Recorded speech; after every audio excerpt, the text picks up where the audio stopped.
Hey guys, Patrick is back. I know everybody was missing him towards the end of last week.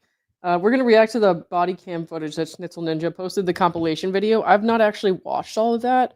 I've seen clips of it. I watched that 7-minute video from All the Best that I went over last week when that first came out, but then I haven't had a chance to watch this yet.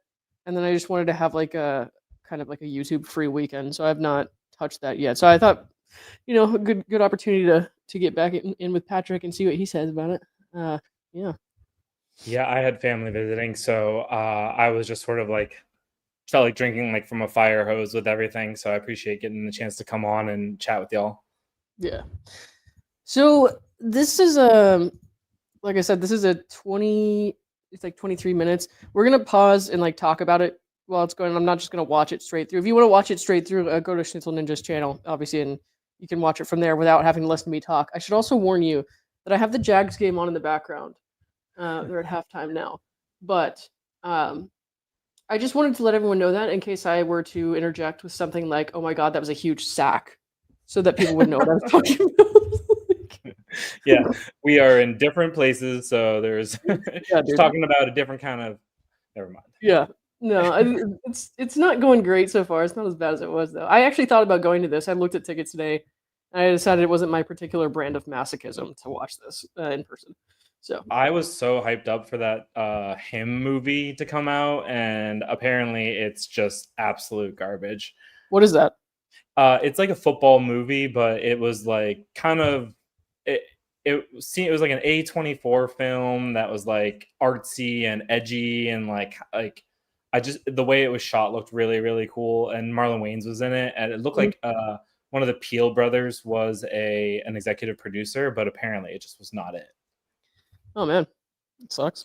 I watched the movie The Senior. I don't know if you heard that one. It was Justin was one of the. I think he was one of the producers on it, and it's about that guy Mike. God, what's his last name? Shit.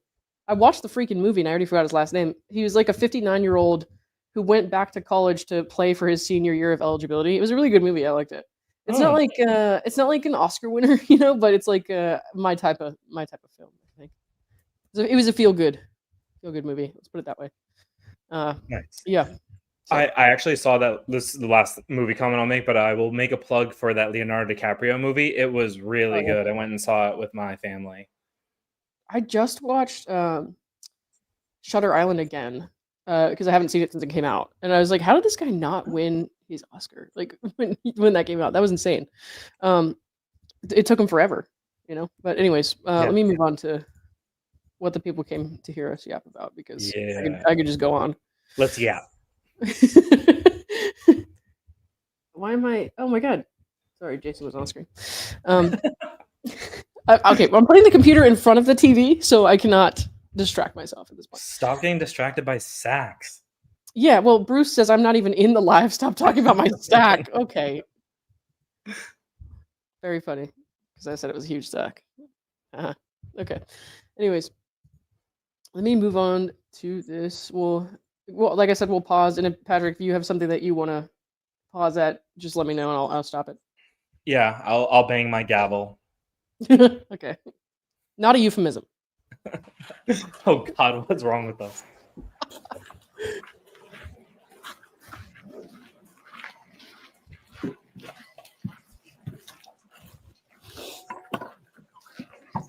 God, they have the breaching device. That's crazy. Open the door.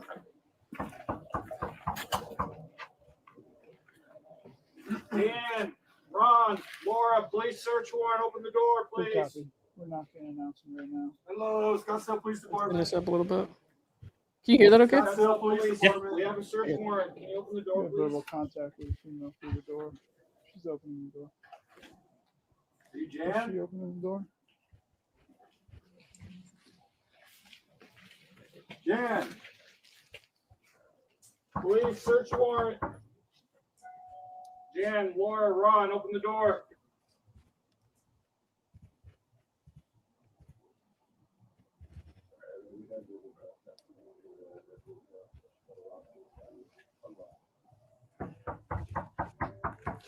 Think she locked it or unlocked it? I'm sorry? Okay, we're the police department, Jan. Scottsdale Police, this is Detective Buckner with the Scottsdale Police Department. We have a search warrant, okay? We're serving it on the behalf of the Maricopa County's Attorney's Office. You need to open up the door. But I'm all out of chocolate. You look for your ring. Who's this? It's a neighbor.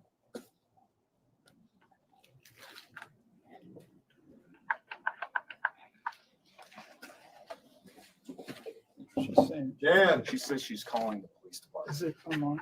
She's calling the police on the police. That's wild. We heard it. We heard the locking sound. I Jan, didn't even know if they were real. Oh, it is 7 you in do the not morning. want to breach your door. But we will if we have to. You have to open the door. Imagine, okay, again, imagine calling the police on the police. Like, I'm sorry, the police have come to their house how many times now? And they're like shocked that the police are there. Yeah, I mean, this isn't a violent crime, so it makes sense that they're approaching it from this perspective. But like, that is insane. And there's actually Laura gives a slip. We'll get to it, and I'll say pause. But she gives a slip that like this was not a surprise to her. Yeah. Little Ducky says she was such a rude hoe. She didn't offer them anything to drink or eat or nothing. Yeah, that's good. She said not rude hoe. I was supposed to say rude host. No, you had it right the first time. Yeah, this is when Freudian slips end up being right. Yeah. Oh God. Yes, she says a lot of people call the police on the police. Yeah, but this family is so used to police visits and involvement that I'm just kind of like, honestly, just open the door. You know this is legit. Okay. I'm surprised they didn't call the FBI on the police. So that would have been on brand for them. God.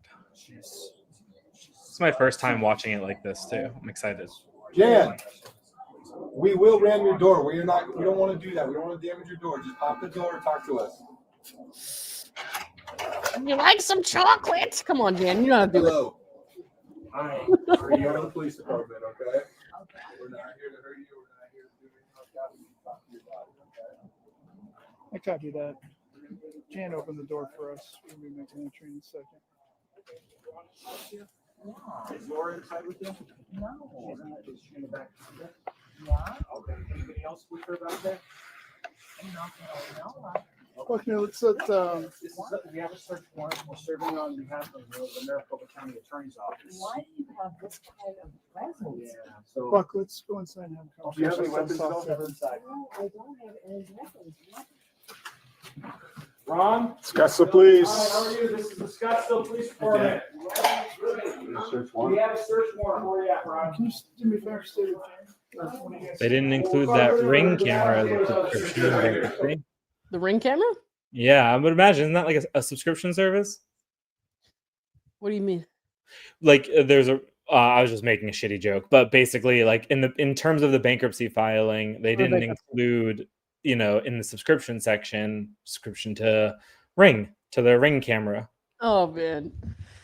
I wonder if they included their Barry's memberships on that, because I know that's still a thing. Yeah, they didn't include this nightlight right here. I don't know. It's all fishy to me. Fake Laura Owens, thank you for the $10. We got a lot of fake police at my house. That's what happens at a house that has fake pregnancies, fake babies, fake ultrasound. I mean, yeah, that's Yeah. okay, fair enough. The whole thing does seem like a work of fiction sometimes, eh? Guys, by the way, anything that is accrued from the ad revenue and super chats from this live is going to go to Mike's fund.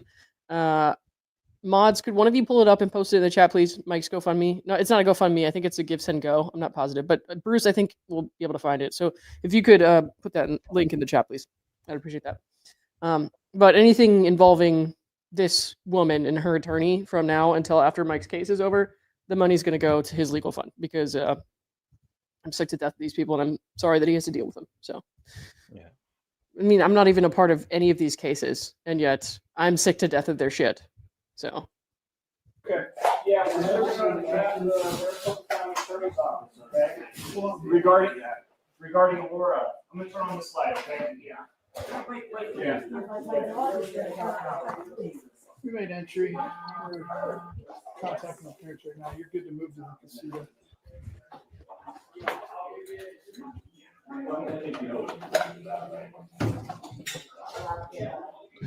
On this side. I'm on this. Yeah, I see your light. Come around. I'm on this side. You'll see my thumb. Over here.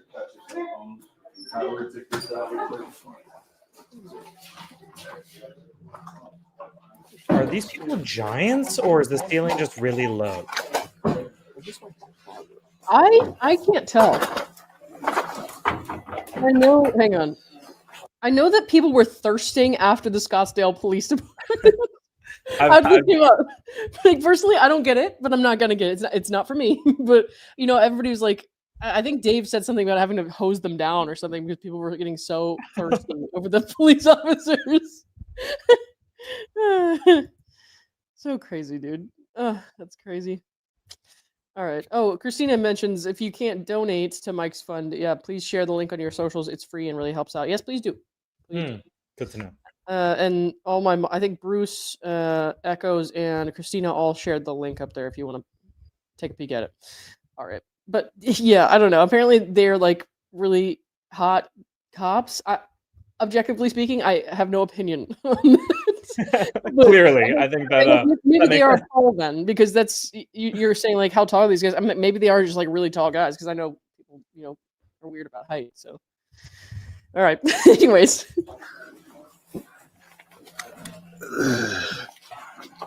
Oh yeah.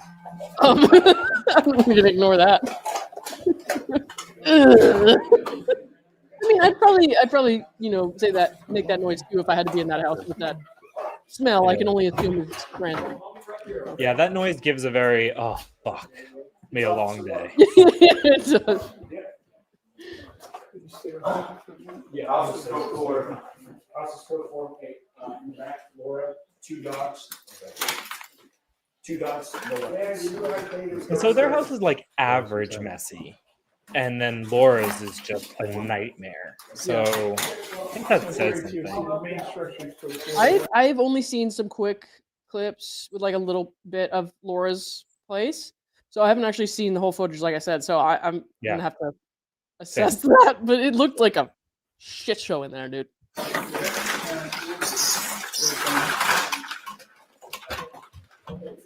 What do you say about the Bachelor?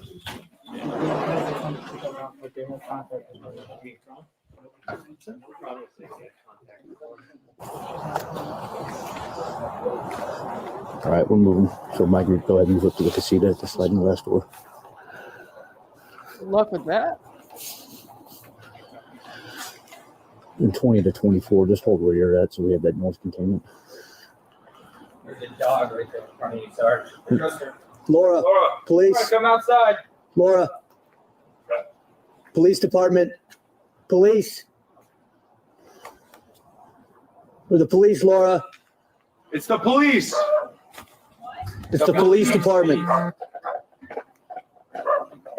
Here, just come up, just a couple with me. Laura, Scottsdale Police. You see my badge? We're with the Scottsdale Police Department. Okay. Can you come out and talk with us, please? No. The county attorneys have a search warrant for your What do you property. know, So we need bitch? you to come out. Okay. So if you need to get dressed or get a coat, whatever you need, I just need you to come out here with us. I'm sorry. It's not even 7 a.m. Yeah. That's fine.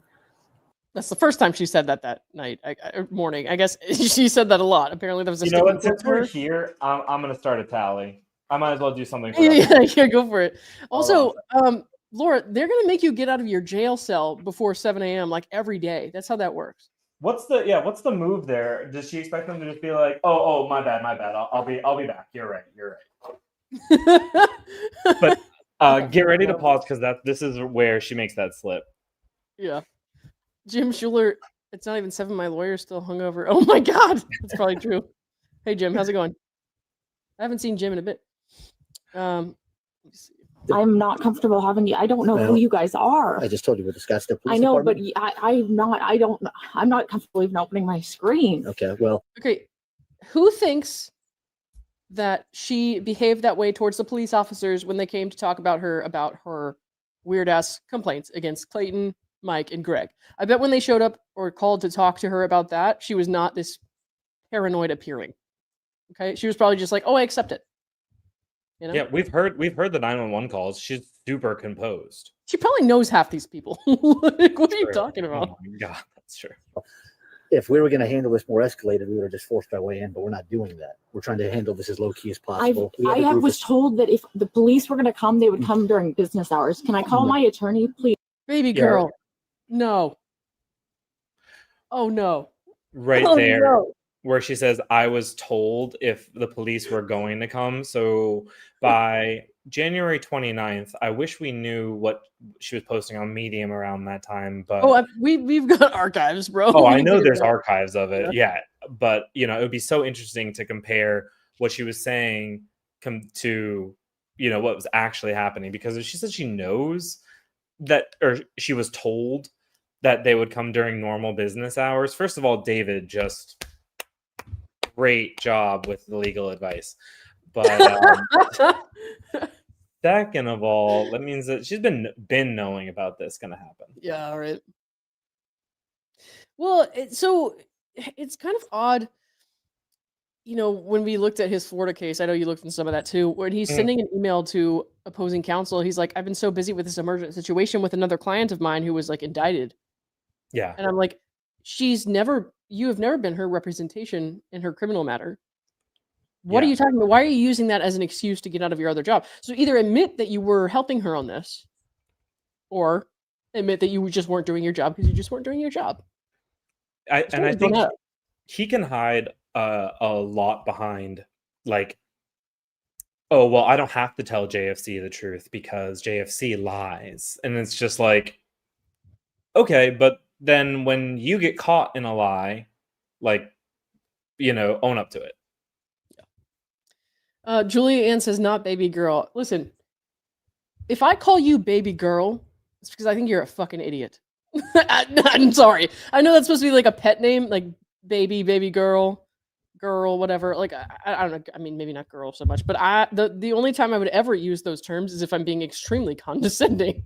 So I'm sorry. It's just the way that I speak. Cassie, thank you for the $10. Laura was clearly eyeing up her next victim over 6'2". God damn it. Fake Laura Owens, thank you for the $5. In my defense, I was in the middle of the floor is lava experiment that couldn't be stopped. Oh my god. The floor is dirty clothes, girl. Baby girl. And okay. Dogs. Yo, that's true. Poor dog. Please, I'm not comfortable with You can call your attorney. That's fine. Let me call my attorney, okay? I'm sorry. Clayton, Mike, and Greg weren't comfortable with you pretending to be pregnant with their babies, but all right. It's fine. Oh my Okay. god. Hey, Glasgow. Yep. There's a door on that. Greg Yeah, in the can somebody pick up that door? So good. I'm I'm not sure if concerned we about saw my that. parents. Laura, You guys have your no, guns we're- drawn right now. Our guns are not drawn. Nobody's That pointing. looks like nobody's, I can't tell Is through the anybody screen. pointing a gun at you? You know what? Laura, Do my parents Laura? know that? Okay, I need to re-listen to that really quick, that part. Because, what? Sorry, did you actually just say what I thought you said? I'm concerned about my parents. Laura, You guys have your no, guns we're- drawn right now. Our You have guns the are not fucking drawn. guns drawn. Nobody's That pointing. looks like nobody's, I can't tell Is through the anybody screen. pointing a gun at you? You know what?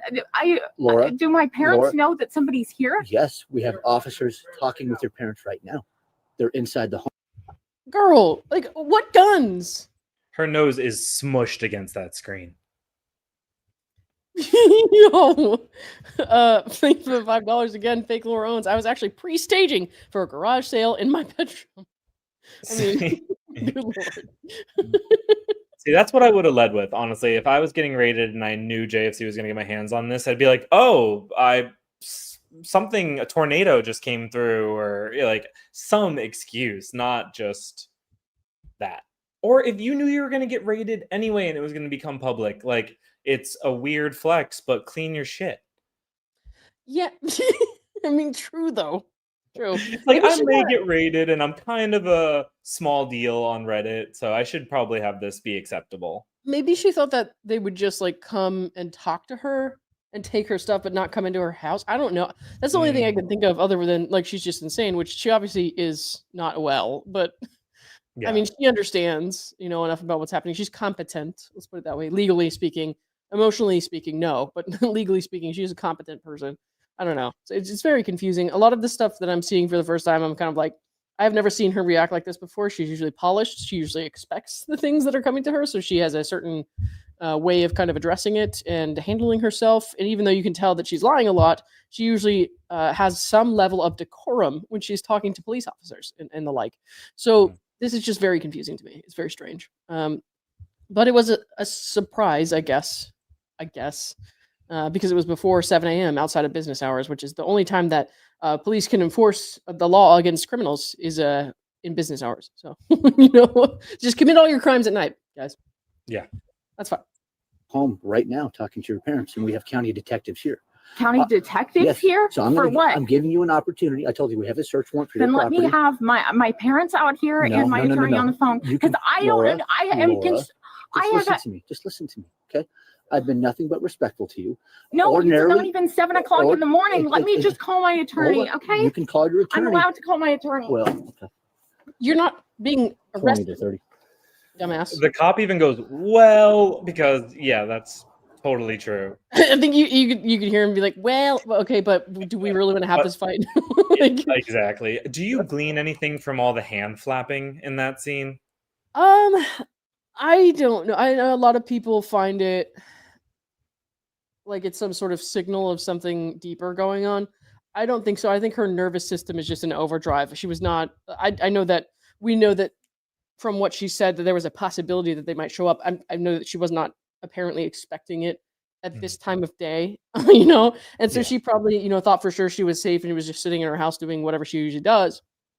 And then she, when they showed up at her door, went into this kind of and this is something that actually someone I was talking to, and I don't want to say where, but someone else in this community that I was talking to earlier had said she went into kind of fight or flight mode, which is where you can see like she's getting shaky and she's kind of lashing out a little bit. So Yeah, I think we've all been there. I kind Yeah. of chalked it up to that as well. It's just like freaking out.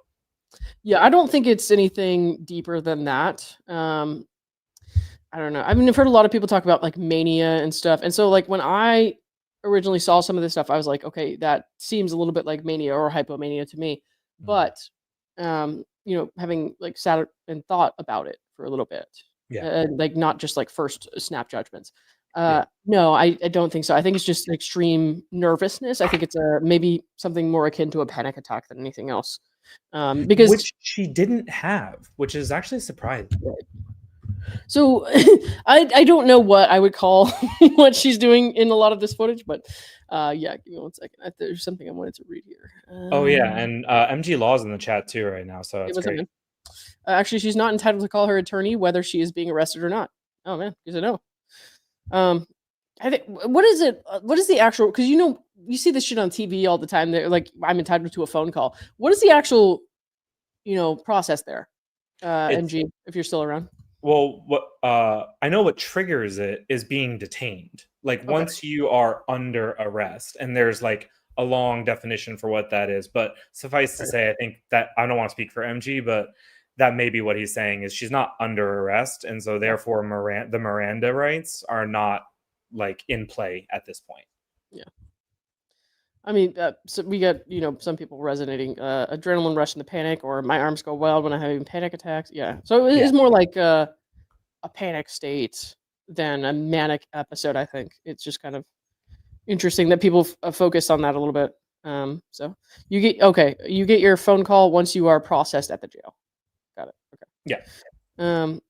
Fake Laura Owens, thank you for the $5. I call it my landscape of suspicion makes search warrants more exciting.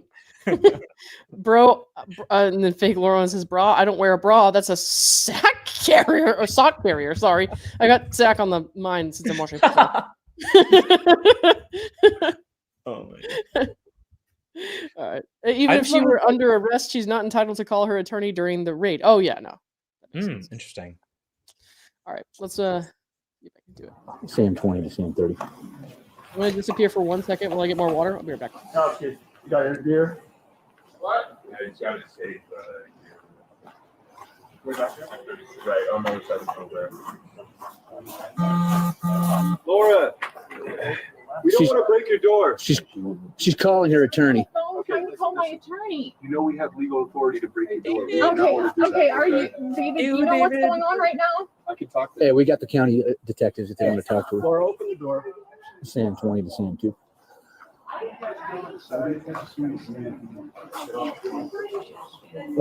Our target is very animated at this point, refusing to come out. She's speaking to us through a sliding glass door. We're giving her an opportunity to talk to her attorney, so we don't have to escalate things, but that's just where we're at right now.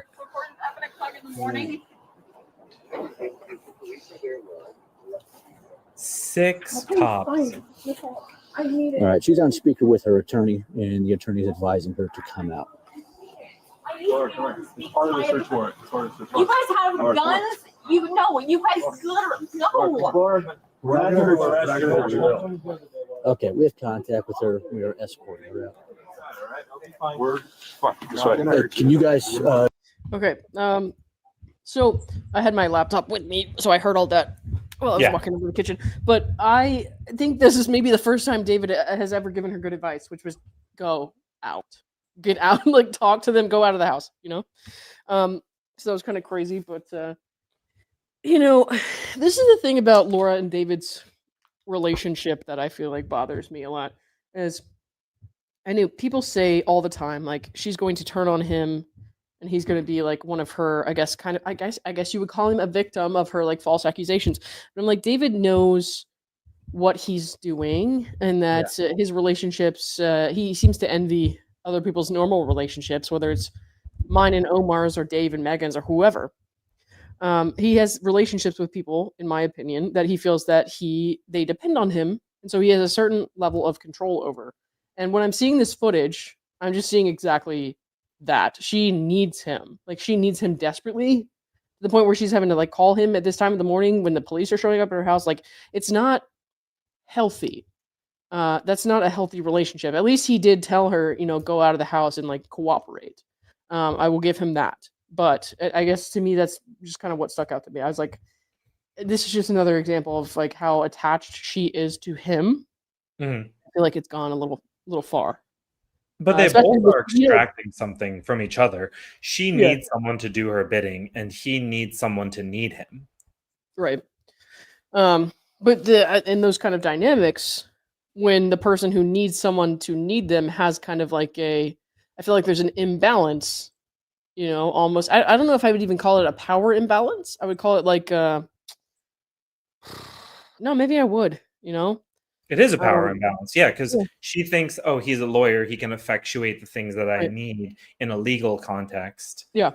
And we have to keep in mind now, after David said this, that all of this could be done with the angle towards, I need her to get to this DVRO renewal so that I can get Mike to testify. So, like, everything is sort of colored in his conflict of interest. Honestly. Yeah. And everything that I say here, you know, tonight and every other stream we have is my opinion, guys. Unless I'm reading like factual stuff from a court document. So all of this is just my opinion, but I just think that he absolutely is using her for some means to an end at this point. When he took the case on, I believe she had, and I say I believe because I can't prove it to you. I don't have anything to pull up right now. I believe she had sent out an email to a bunch of attorneys and described her situation, and that it involved the Bachelor. And I believe that he saw that could involve some level of fame. And so that he immediately wanted or needed something from her to the point where he agreed to represent her even when she couldn't pay him. Even when she was clearly lying, and when the court found that, and when like the appeals court said his arguments were not based in fact or law, he continued to represent her for free. So I feel like there was a different intention there. So yeah. Did you see Little Ducky's comment? I did not. Can you put the video full screen? People in the chat were asking. So I put it in theater mode, but if I put it in full screen, I can't actually do anything on my screen. That's the only problem. Oh, could I do it? Yeah, I think that would work because then I could pause. Well, no, you would have to pause it. Hang on. Let me just try this. Sure. We'll see if this works, and I'll just escape and pause to talk, and then if not, then we'll try it on your screen. How about that? Okay. It's this real quick. Just bring her inside the house. Laura, we don't want to break your door. Okay, no, it does work. It does work. I'm on the phone Okay, trying to listen, call my listen. Sorry, guys. attorney. You know we have legal authority to break your door. We do not Okay, want to do okay, that, are you, David, do you know what's going on right now? I can talk to him. Hey, we got the county detective. There's how Laura, many open the people door. are here? A lot. Open the door. Can I just? We're gonna cut the screen and come in if you don't. You Get off can't. the The phone. screen isn't even credible. I'm on the phone with my attorney. I'll put him on the phone right now. This is my attorney, David Gingras. My attorney, David Gingras. I don't know who you guys are, and it's not even 7. Do they have authority to search before 7:00 in the morning? I'm gonna count that as 2. The police are there, Laura. You need to let them do whatever they're gonna do. Okay, fine. That's all. I need it. There's like 7 of them here. Don't grab my phone and take it. I need to be able to speak to my attorney. You guys have guns? You know what? You guys literally no. We're not gonna hurt you. We're not gonna hurt you. Come on. My dogs are in here. We'll make sure they stay inside. All right. Come on. This way. Mom's inside. Yep. I'll speak to my mom. You guys have guns? I'll speak to my mom. Yeah, I'm taking you to her right now. Okay. And all that up on body cam. Could you pause it real quick Want to clear this before we get into this? Yeah. Whatever is going on here.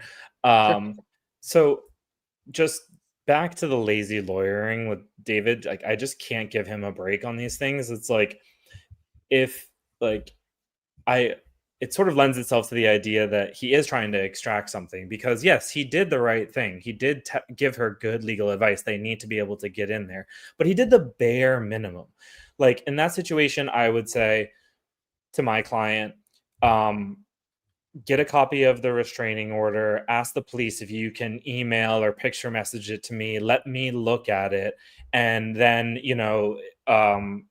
I would be, depending on how much the client was paying me, I'd be like rushing down there in my car to be there with them while they're going through it. Because if the restraining order only says they have access to A, B, and C bedroom, well, D bedroom is off limits. And if it only says, you have access to an office, well, it doesn't say you have access to the safe in the office.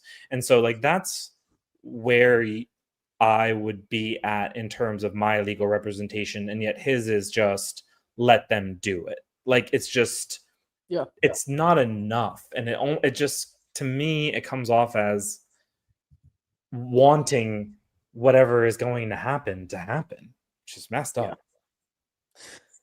Yeah, I mean, Jesus Christ. I mean, you're absolutely like a competent and not personally involved, individual here. So you're going to give better kind of commentary than he might. Yeah, maybe Laura should have called you, but it is what it is. He's as messed up as she is, in my opinion, and my God, he's like, I'm not a criminal attorney, but at the same time, he's helping her behind the scenes. Like, what are we doing here? So it's kind of weird, but yeah. Shout out to that air purifier she has in there, though. I have 2 of those. It's pretty solid. Oh my God, we're tied. What? Sorry, I thought this would be way worse by now. Anyways. This is very messy. Yeah. I don't think if I lived in a space this small, and I know that she probably goes into the actual family's house, which is bigger all the time, but if I lived in a space this small, oh my God, living in this clutter would piss me off. And I have clutter. Like, I have stuff that's like laying around that I need to put away, and I've needed to put away for like 6 months. So I get that, but I'm looking at this space right now, and I'm like, what the fuck happened in here?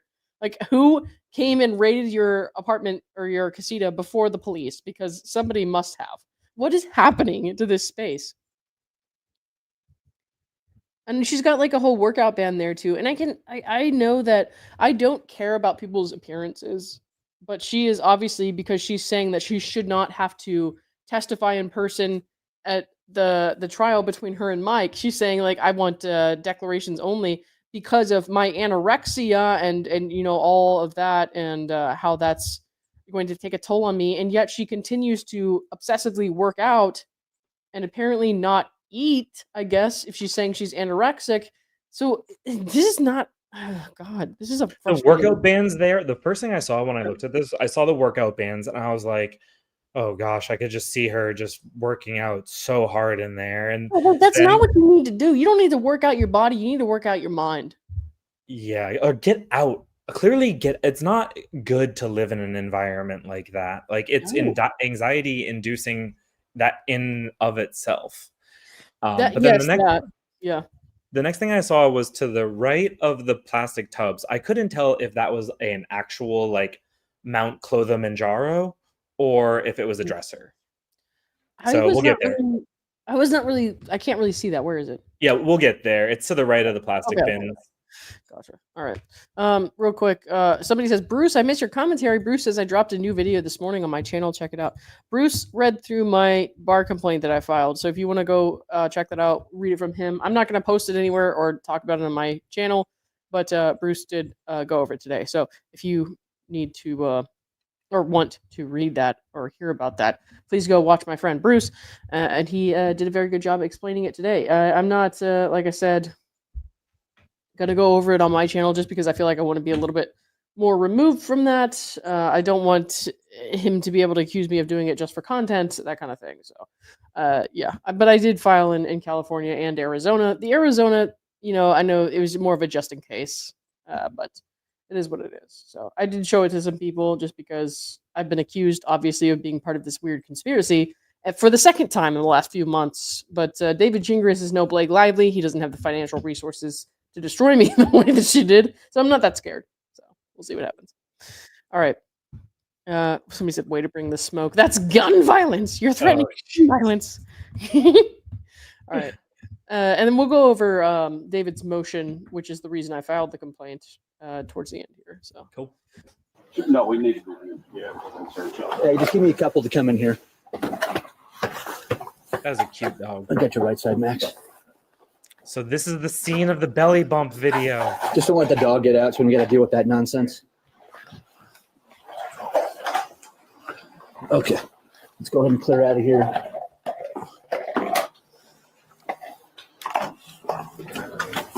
We're serving it on the behalf of the. Yeah, we're serving it on behalf of the Maricopa County Attorney's Office. Okay, regarding Laura. I'm gonna turn on this light. Okay. Yeah. Okay. Yeah, let me see this. Yeah, you're okay. Hi, how are you? Can you see me? Yeah, see the search warrant, please. Yeah, we're gonna give you the search. We're gonna give you a copy of the search warrant. Okay. I think this is just Ron in his bed. They're informing him of what's going on. So I'm actually going to skip over this. I feel like I've seen, those parts of it because I needed to watch ahead of time to make sure what I was looking at. But I'm going to skip the parts where Ron's like, it's just Ron. He's like mostly bare. You know what I mean? He's wearing underwear, but he's, he's a. None of us would want to be on TV looking like that. Let's put it that way, and also that he's like a sick older man, and so I'm not gonna. We'll skip over that. Not that there's anything wrong with showing this, because Snitzel Ninja obviously did a beautiful job, kind of cutting all of this and blurring it out and putting it through whatever. But I'm going to skip over that part until he has the robe on, which you can see he's putting it on right here. So let's go ahead and we'll go from there. I know that these people don't necessarily deserve my sympathy and kindness, but they have it. I can't help it. So even though I say, horrible, rude things about David and Laura, it's a caricature. Okay, I like to be hyperbolic online. I reserve the right to act unhinged and angry in my own house. Let's put it that way. As long as I'm not breaking laws and no police are coming in. So I'm not actually a terrible person. I do want to kind of assert some boundaries there to push that. You know what I mean? So we're not going to watch Ron just being Ron naked in bed. I feel like that's uncomfortable to me, but yeah. This one? Okay. Why are you serving till the 5 in the morning? Yeah, looking for they're going to show you the warrant. Yeah. I will. Now, when Ron is in his robe out with the family, that's fair game.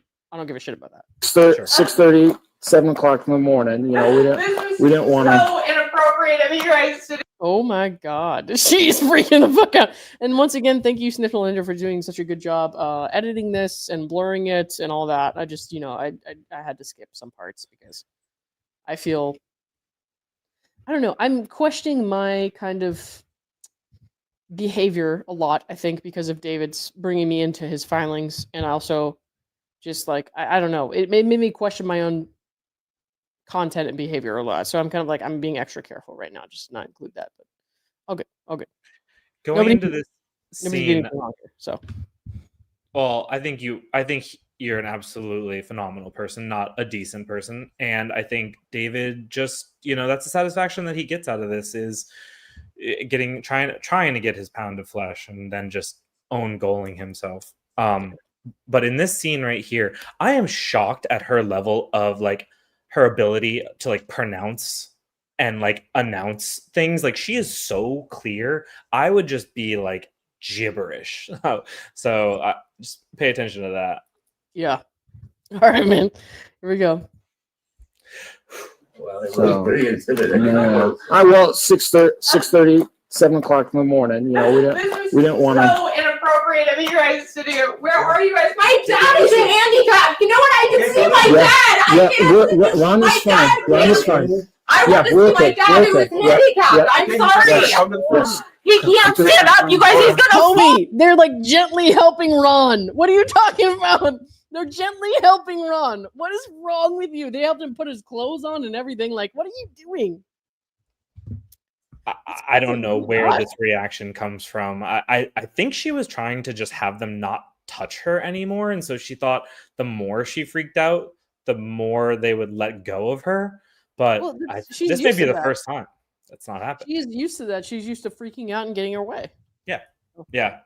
It's not totally surprising. The act, like those acts are not surprising to me. What's surprising to me is like seeing her in a state where she's not polished and like sure that she can come out in the right. She's like, oh shit, I actually know I did something wrong. These guys are going to catch me. And then all of a sudden, woo, we see a different character come out in Laura Owens compared to the other body cam videos. So, yeah. Yikes, bro. This is, oof. Okay. Oh, I'm gonna help him. Can't I'm going to help stand. What do we got? Please, you're hurting me. You are hurting. You are hurting me. Oh, I want to see Hey, my you want me to put you in dad. handcuffs? Yeah, that's what I want. I want to see my Then go to the father. front room. You are hurting me. I'm You barely are touching hurting you. me, and My there's hands going are to be open. reports for what you It's have on done. camera I right here. Laura, guarantee come to the you, front room. I will have bruises from this. I guarantee you, I Come on, will. Laura, come on. I'd like. Bitch, that's because you are starving yourself to death to the point where anything would give you a bruise. It's not because of the police abusing you or hurting you. It's because your iron you deficiency have a is- problem. Jesus, that is nuts. Are we? Whoa, sorry, we're winning the game. What the fuck just happened? Sorry, that's crazier than the body cam footage, but we'll keep going. Like to see my father, please. You just saw him, Laura. No, I Don't don't know where my don't mom make me put is. you in Your mom's handcuffs. right over here. You can come and sit. Walk right Oh, there. man, just horrendous. These people are horrible. There's like 8 of them. I don't know where my mom is. You're 3 feet away from her, dumbass. What are you talking Screaming about? in her face right now, too. You could probably say, Mom, are you here? And Jan would say, yes, I'm giving these officers some chocolate. And then we'd be fine. Yeah. Look, the mom is just, I mean, I want whatever she's on because her level of chill is shocking. Yo. Oh my God. She could just be on old age, you know, that could be a thing. She's also used to dealing with Laura's histrionic behavior all the time. Yeah, at some point that you feel is a good place to stop, I'd love an explanation of that. I meant to ask my dad, who's a psychologist, but I didn't. Of what? Histrionic versus Yeah, like if you see a good explanation or a good example of it in here, I'd love for you to pause and like break it down. There was one clip that made me really think about that. We haven't gotten to it yet. So when we do, I'll stop and I'll do that. Cool.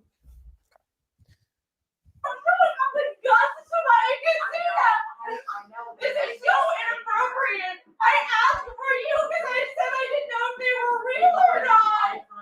I really still don't even know when they put all their guns drawn on me. I'm sorry. This is so.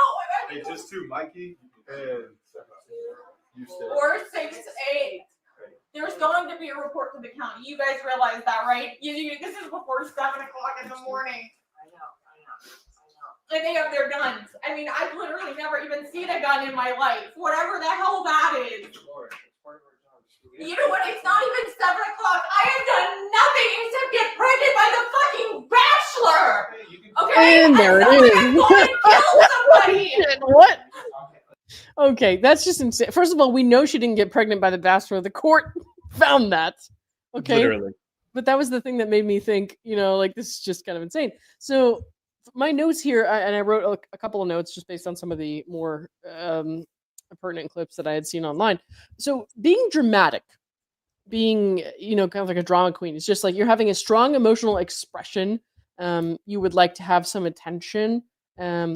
and you have intense emotions about the thing. But being histrionic is just, it's like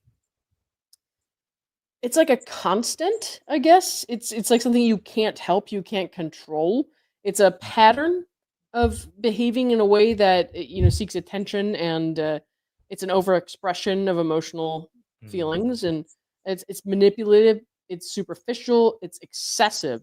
The emotions will shift rapidly, so it's not just like, oh, I'm so sad, or oh, I'm so angry. It's the emotions will kind of be all over the place.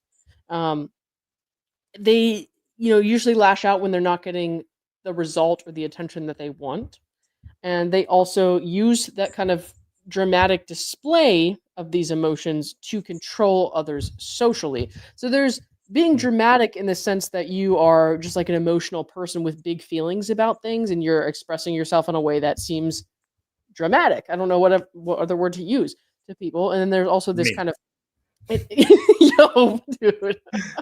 And then there's this kind of like uncontrolled pattern of behavior that's used for a specific purpose.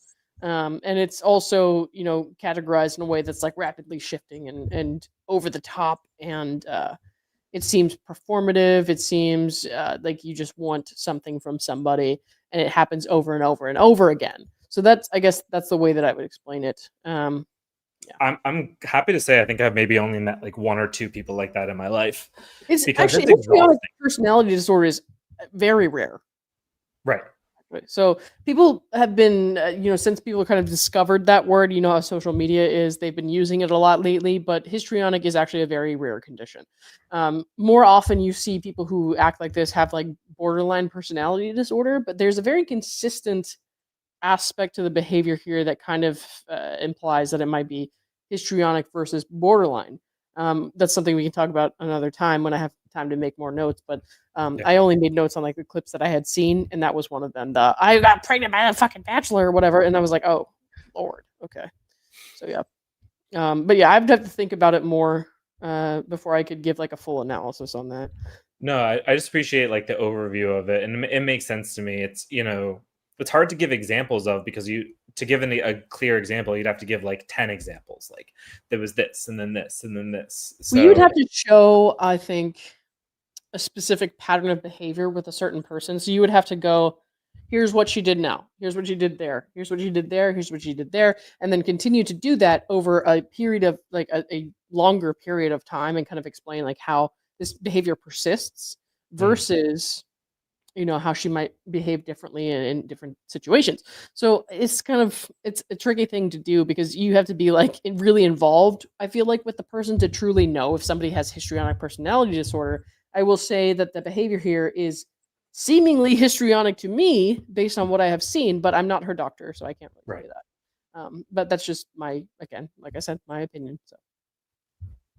Especially over all of the victims, the same consistent type of acting out and dramatization.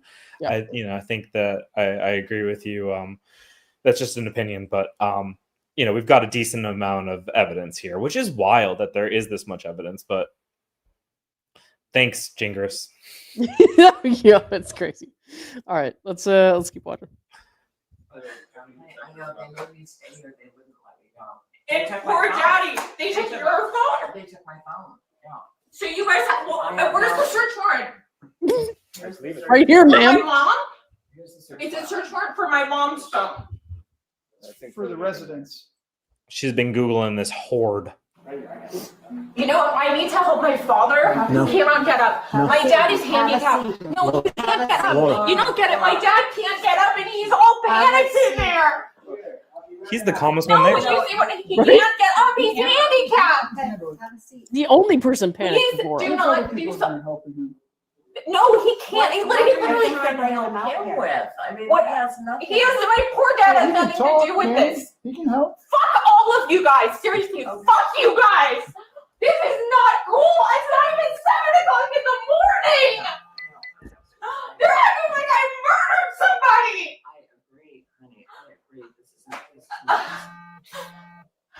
What did David say? I mean, like I said this before. Yeah, they took my. I said this before, so I'll say it again. You murdered like 8 fake babies with the and miscarriage. David's career.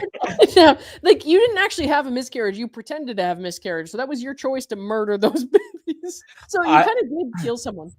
I mean, I don't want to get dark because this is too funny, but like it drilling down into the amount of terminations that she has allegedly had, that's fucked up. Well, 'cause I'm pretends that all it only about worked freedom on, of choice, like your body, your choice, but like Yeah. I just enough is enough sometimes. I'm not a person who gets into politics much, but I'm very much I have my opinions on what I would do in that situation, and if other people decide they would do differently in that situation, I don't really care. I think that's their life; they have to decide that for themselves. But the number of fake abortions this woman has had is just bizarre because she's like, "Oh, I had the abortion. Oh, but one baby's still alive," and she only decides one baby is still alive of the twins when she needs to keep that man around still.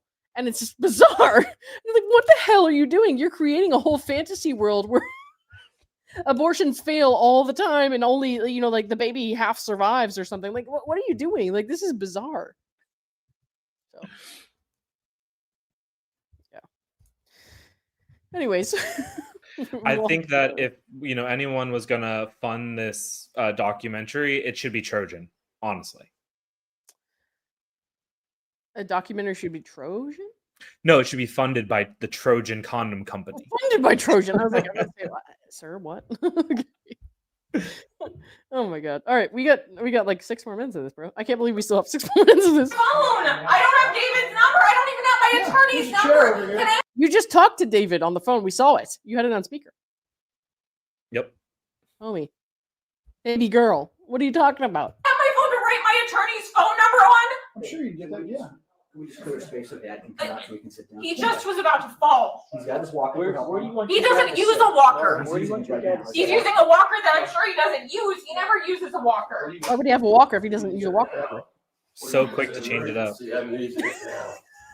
Yeah, do you guys see what you've done? Do you see what you've done? I mean, really, that my family is dealing with this? He needs somebody to support him. Excuse me, he can't walk on it. He's had Parkinson's for 23 years. He needs someone to hold him. He cannot walk. He needs somebody. 2 chairs next to the computer desk. 2 chairs next to the computer desk. Oh, you can see him standing upright right there. Nobody's even holding him. He's walking with the walker by himself. And that's not a commentary on how sick he is, because I understand that Parkinson's manifests differently in different people. And I'm not commenting on whether or not he is actually, ill. That's not my position here, because I think that I'm not really questioning that. The thing that I think is funny here is that Laura's screaming about how he can't walk, and he's clearly walking on his own with the walker. Like, what are you doing? And she's yelling, "Do you see what you've done? What have they done?" Help her him dad into get the room? dressed and come out to the living room, I guess. Yeah.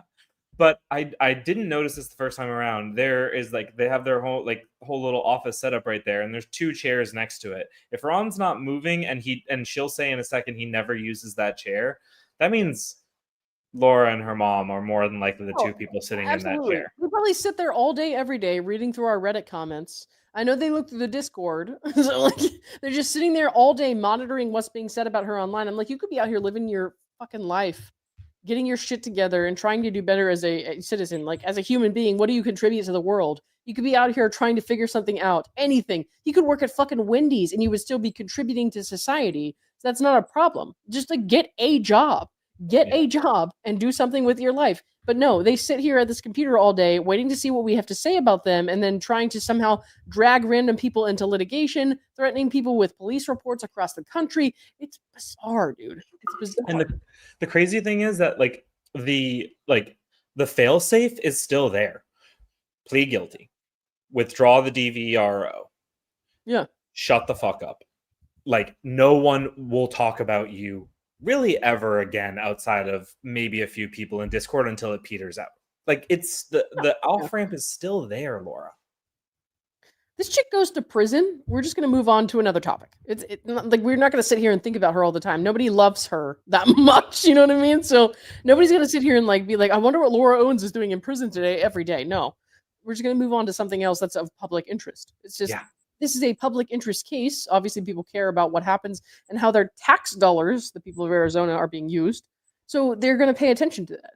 It's not rocket science, but these people act like it's like some strange ass conspiracy that's, like somehow everyone in the world is violating Laura Owens, who actually has emotionally abused several people. So, no sympathy there, really. Not for me. Bruce wants a status update. All right, Bruce. Bruce says, I would like a daily prison status report from me or from Laura, because I haven't decided my crime yet. Just saying. So, all right, let's get through the rest of this. Oh, I'm sure they already told me they had body cams. I'm sure they're going to give this footage. No, he needs to sit in. If this footage becomes public record with my father on it, Please have the him group sit. I'm sorry, baby girl. I'm sorry about that. My bad. Again. When you do crime, that's what happens, bro. He's harassing me and going to Who's harassing you? Hold on. Hold up. Who's harassing you, honey? What's going on here? The cops, I've looked several times. They don't even like roll their eyes or anything. It's kind of shocking. I would be in there just like, oh my god, oh my god. Is this chair good? Oh, fuck these people. You know what? Fuck these people, the police officers that you call for help every time someone writes a mean comment about you That's online. such a good point. Oh god. Oh, I'm sure they already told me they had body cams. I'm sure they're going to give this footage. No, he needs to sit in. If this footage becomes public record with my father on it, please the have him group sit. that is harassing me is going to get The group that is harassing me is going to don't do fucking crime then, bitch. Well, It's not that hard. I heard her say it as a combination of cult, group, and crew. So I heard like crew. That's how I heard it. I just understood it to mean group, but you're totally right. Yeah. God damn, this lady's crazy. I love the power pose though. Like, get it, Laura. Like, channel that energy. Get big mad. Get big mad. Channel that energy into your mental health treatment. That Fleetwood Mac energy. Yeah, right. How does she keep it so clean? I don't know, dude, but this lady is the reason that some mental health workers at inpatient facilities get overtime pay. So that's all I can think of right now. This is nuts. But he never sits there. He doesn't. You don't get it. My dad's had Parkinson's for 23 years. You guys don't understand. I just asked if you wanted to sit in there. He said He no. can't sit in that Honey, chair. you really can't sit in that one, honey. He is sitting in that chair, girl. Huh? Right there. He is sitting in that chair. What do you mean? He Yeah, can't he's sit in sitting the right chair. there. Please have The him group sit. that Fucking is sit down right now, harassing me baby. is going to You get need me to help. You want to sit in this one? Sit there. Oh no, that guy He is never helping. Never sits mind. there. He doesn't. You don't get it. My dad's had Parkinson's for 23. Okay, so I was wrong about him needing help, but still, with light help from the officer, he was able to sit down in that chair. So what the fuck are you screaming about? I don't understand. My God. 3 years. You guys don't I understand. just asked if you wanted to sit in there. He said He no. can't sit in that Honey, you chair. really can't sit in that one, honey. And to be honest, I know little about what it's like to have someone in the family with Parkinson's. I've had other various issues in the family, but I've never had a family member with Parkinson's in my lifetime. So I don't want to totally write that off. But the reason that I think that's crazy is because she's screaming that he can't walk while he's walking with a walker. Screaming he doesn't have a walker. He has the walker right there. Screaming that he can't sit in that chair. He's sitting in that chair very easily with light help from the officer. That's the crazy part to me. It's not that I don't believe that he has Parkinson's. It's just that I think that she is massively, over representing his issues when we can clearly see him doing everything she claims that he can't do right in front of our eyes. So Yeah. Like I said, I don't want to downplay the Parkinson's or anything like that because I think that that's just, I'm not willing to go there. I don't want to speculate on that, but it's just funny that she is yelling about these things that he's clearly doing, and she's like, he can't do it. So that's crazy to me. That one he can't use because it's on rollers. Your mom just said to use it. The black chair. Just The black use it. chair. The black chair. Ronnie, just sit in the chair you normally sit in. sweetie. Just sit in the black chair. Just sit in the black chair. He can't, but he'll roll in that one. That's where he sits. So this one or? That one, the Okay. one on the. I'll hold it. Yes, yes, the one on the. It needs to be pushed back to this right here. It needs to be pushed there for him to sit down. Have you called David? They took my phone. What? They took my phone. They took your phone or his phone? No, they're gonna take your phone. Well, that's where all the HCG tests are, baby. What are you gonna do? Get you seated. They're gonna take your phone, Daddy. You don't I want to have- see the line that says they can have my phone. Honey, I have a warrant here. Does it say they can take your phone, Mom? Oh, Whoa, whoa, whoa, whoa, whoa. whoa. Whoa, whoa, whoa, whoa. I love It does not say you guys can take my mom's. It doesn't. Okay, You didn't read it. Yes, I just did. On the person. You looked at that thing for like 3 seconds. What are you talking about? Like, what the fuck? She looked at that thing for like 3 seconds, and she's like, "You can take my mom's phone." It looks like it's maybe more than one page. Babe, you might want to take a look at that. So, just saying. From Michelle Owens. Where does it say you can take my mom's phone? Take 3 minutes and read the whole warrant. And it says you can take my. Wait, he said, take 3 minutes and read the whole warrant. Exactly. Hey, did we lose count of the 7 a.m. thing? Oh no. Mm-mm. No. Oh, good. We're at 6. Just checking. Okay. My mom's phone? Well, read it, don't just flip through it. Did you call David? Read it. Don't just flip through it. That's common sense. All she has to do is sit there and read the fucking pages. It's shorter than one of her Medium articles. So, sir, we're serving the search warrant on behalf of the Maricopa County Attorney's Office. That's right. So the Yeah, Mar- and I'm not seeing where it says But my if mom. it's wait till they Laura, hit the listen side what at he's saying. 6:30 in the morning, my God, what? So, sir, per statute, we can serve a daytime search warrant between the hours of 6:30 in the morning and 10 at night. And this is important enough that it's. Yeah, there's and an search somebody's house. So- What are you looking for? So they are the investigators. The moon bump. They're looking for the moon bump. Our role here was just securing the property. So the investigators have all the details. They drafted the search And we warrant. are. Okay, and We have investigators here. I have this. There's nothing that says you guys can search my mom's phone. Laura, you haven't Okay. read it. I did You mean Or you haven't read it. read it. Don't you tell me Laura? I can't. I didn't read it. Laura. Where does it show that you can Wait, search wait, my wait. mom's? Laura, like I said, we did not draft the search But warrant. it doesn't say you Okay, guys can search okay. my mom's phone. Okay, I haven't gone through your mind. She starts to look really crazy here. Like, look at her eyes, dude. Oh yeah, there's a point where I think realization happens for her, and it's a beautiful moment. Yeah. So she looks insane as hell here. And again, I don't think this is like a. After thinking about it, watching it, I don't think this is like a manic thing. I think this is like you just said, reality is finally setting in, and she's like, "Oh my god, what do I do? How do I get out of this?" Because she's so used to having a quick way to get out of it by using these like catchy victim excuses to get out of things, and she can't do that anymore because the search warrant doesn't care about your feelings. The search warrant doesn't care what you have to say. These officers right now, whatever you tell them right now is irrelevant. They have to act according to the search warrant. So, and they're going to tell you no, and she's not used to hearing no. So, it's It's crazy that the search warrant stands for the proposition that there is probable cause to believe that evidence of a crime has been committed in that house. It's Right. pretty impactful thing to realize. my god. Great pause. They took Okay. your phone. You said. And Laura, just listen to me, okay?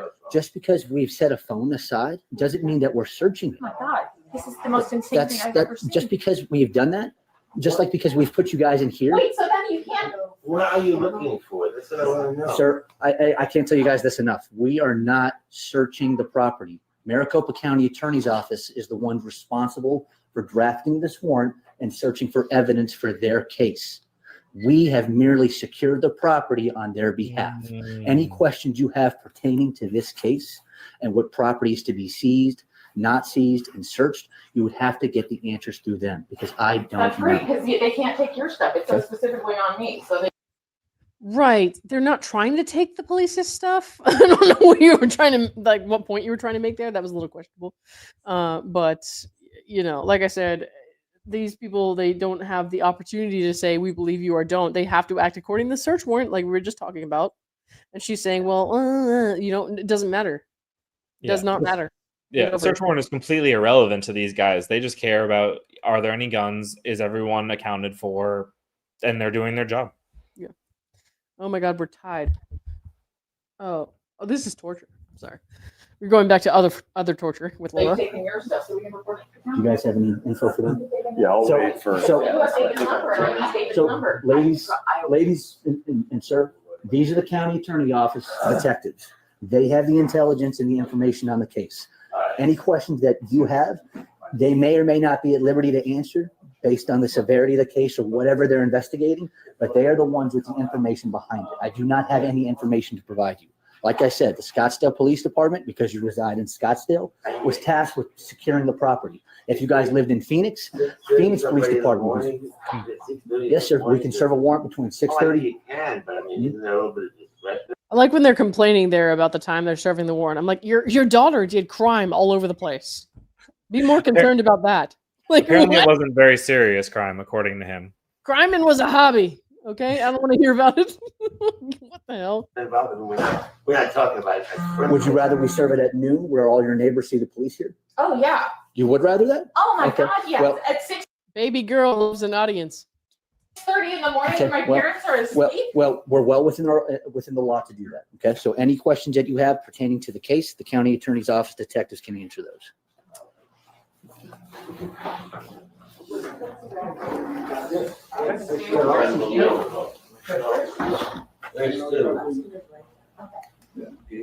where are my dogs?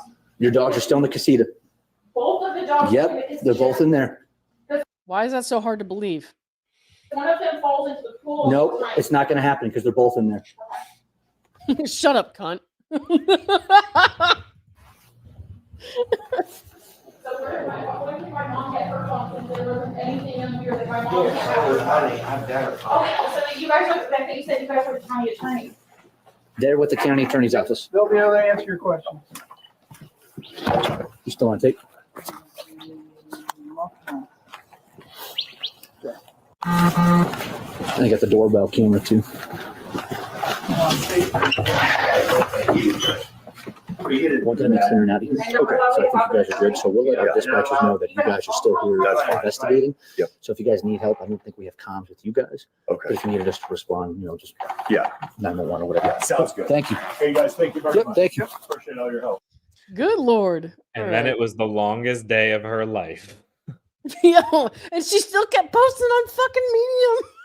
Oh my God. I know that's true. I remember she threatened to try to get Rachel Mitchell in trouble.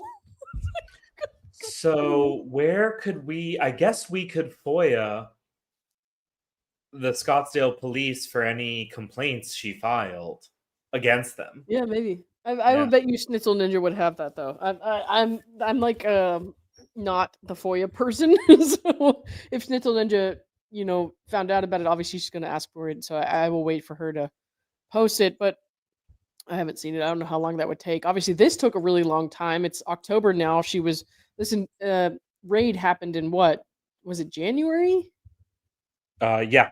End of January, So, beginning of February. It takes a long time to get this kind of information, I guess. A lot of time and patience, and also money, because I know that people who posted this footage, I know it was Schnitzel Ninja, All the Best Research, and then also JFC Instagram I saw had some clips. I don't know if it was independent or if they had gotten it from someone else, but I know that it costs money and it takes time and stuff like that. So we obviously appreciate that from everybody involved. But as far as like the reports and the requests and all that stuff, I'm sorry, I cannot do it all. So I don't have that. And I'm probably going to wait for these guys to come through with it before I say anything about it. So, but yeah, just speaking general. So. For those playing along at home, Laura has a tally of 7. It's 7 a.m.s. Poetic. Ron threw in 2, so good for Ron for contributing. So that leaves us at an average of 1 per 3 minutes. So every 3 minutes, Laura is asking everyone if they know what time it is. Good Lord. Okay. Not even 7 in the morning. Sorry about that, but yeah. Okay, so we're gonna go over one thing before we take off for the night. We have David's motion that came out, or not came out. He actually posted it on his blog. It wasn't even like a thing that came out. Hang on, let me pull this up real quick. And Patrick's gonna talk about it with us. But this was the kind of bizarre motion that he filed regarding Omar. He wants sanctions against Omar and that kind of stuff. He mentioned me and Ducky and Echoes, and that was it, I think. But he has our images in there and is saying, accusing us of some, improper behavior. So I wanted to kind of really quickly run through that. We're not going to read the whole thing, obviously. I mean, everybody's kind of seen it by now, but we'll get down to this part. How about that?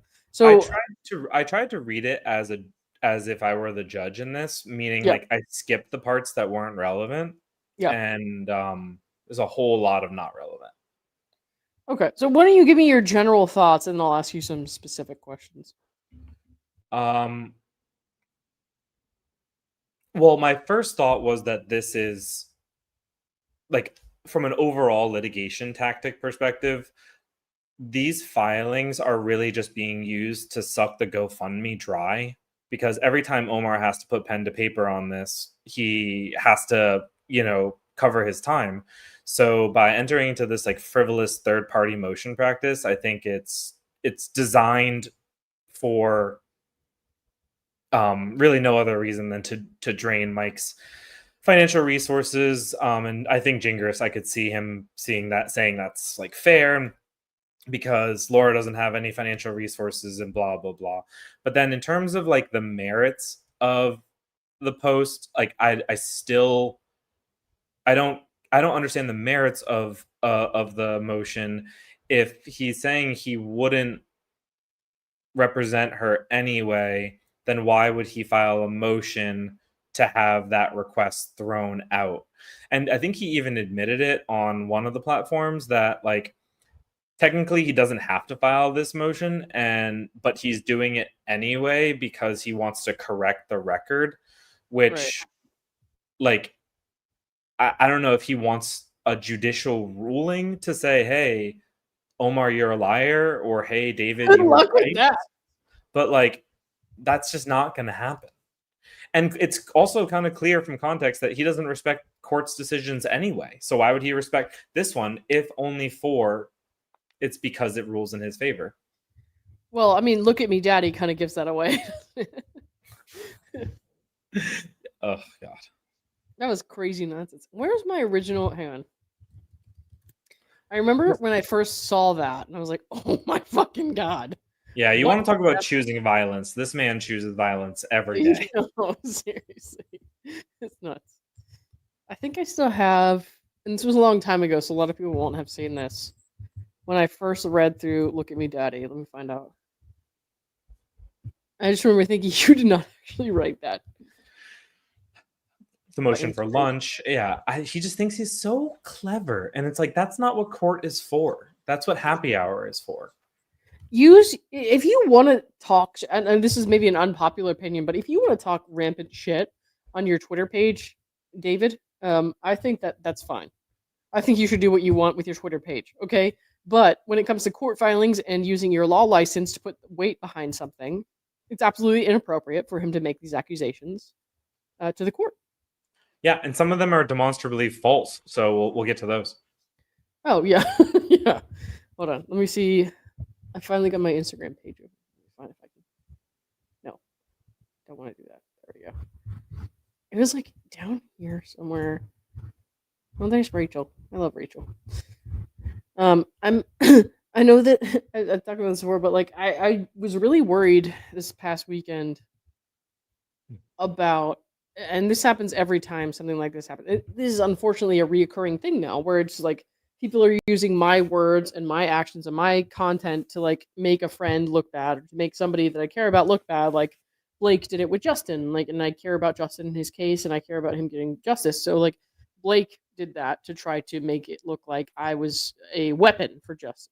And now I have David making it look like I was a person who's friends with Omar, so I was being used as a weapon by Omar to hurt Laura. So like I'm worried about this reoccurrence of this accusation, because it kind of impedes on my free speech in that I want to be able to say how I feel and what I think about these kinds of cases without having the consequence of I'm going to use you to hurt someone that you love. Mhm. Yeah. So that's Yeah, just you're what I thought of. well, this is a unique situation where you do know the attorney. So it just it's a really delicate balancing act, and at the end of the day, people can say whatever they want to say. It's just when you use, like you said, your law license to do that, you're signing something under a penalty of perjury, so it's not the same. Yeah. When you say on your Twitter page, I think Lauren is sick, or whatever he said about me in the past, or if he said on his Blue Sky Twitter page, whatever, I think Lauren is doing this because Omar was too sleazy to do it himself. So basically, I'm doing it at his bidding. That would be one thing. I think that's still improper, but it's legal, in my opinion. And so if I were to talk to him or talk about him and he, uses his law license then to bring it in front of our government, our courts, that is a problem. Because you cannot punish people with the government for their free speech. You can have social consequences for that person. You can, respond in a way that you feel like will have those social consequences, that they will be canceled or that they will be criticized or whatever. You can do that all over social media or wherever else. But you cannot use our governments to punish people for their opinions and their free speech. It's improper. It's not okay. And also what he said was an outright lie. And so he represented that to the court in a way that was intentionally dishonest, in my opinion. But like I said, we'll get to that in a second. Let me see if I can find this. This is like one of my first, but that's what I keep seeing Omar on my page here, and I'm just like thinking about that because it actually really hurt to read that because I don't give a shit what he says about me, but I hate that he would use me to hurt someone else that I like, and then that hurt a lot. So let's see. I think it was this one, bro. Nope, that was Clayton. Just kidding. Clayton, who I didn't talk to until after Laura's case was over, by the way. Not really. So it's got to be this one. Hang on. Or was Judge Mata simply trying? Oh, yeah, that's it. Okay. Nice. Let me see if I can X out of that and then. Oh, he did not write that. Or was Judge Mata simply trying to impress her father? Look at me, Daddy. I'm a real judge now. Just watch me destroy a young woman's life because the other party was on The Bachelor. Hee hee. Oh my God. I can't believe this man actually wrote that. Look at me, Daddy. I'm a real judge now.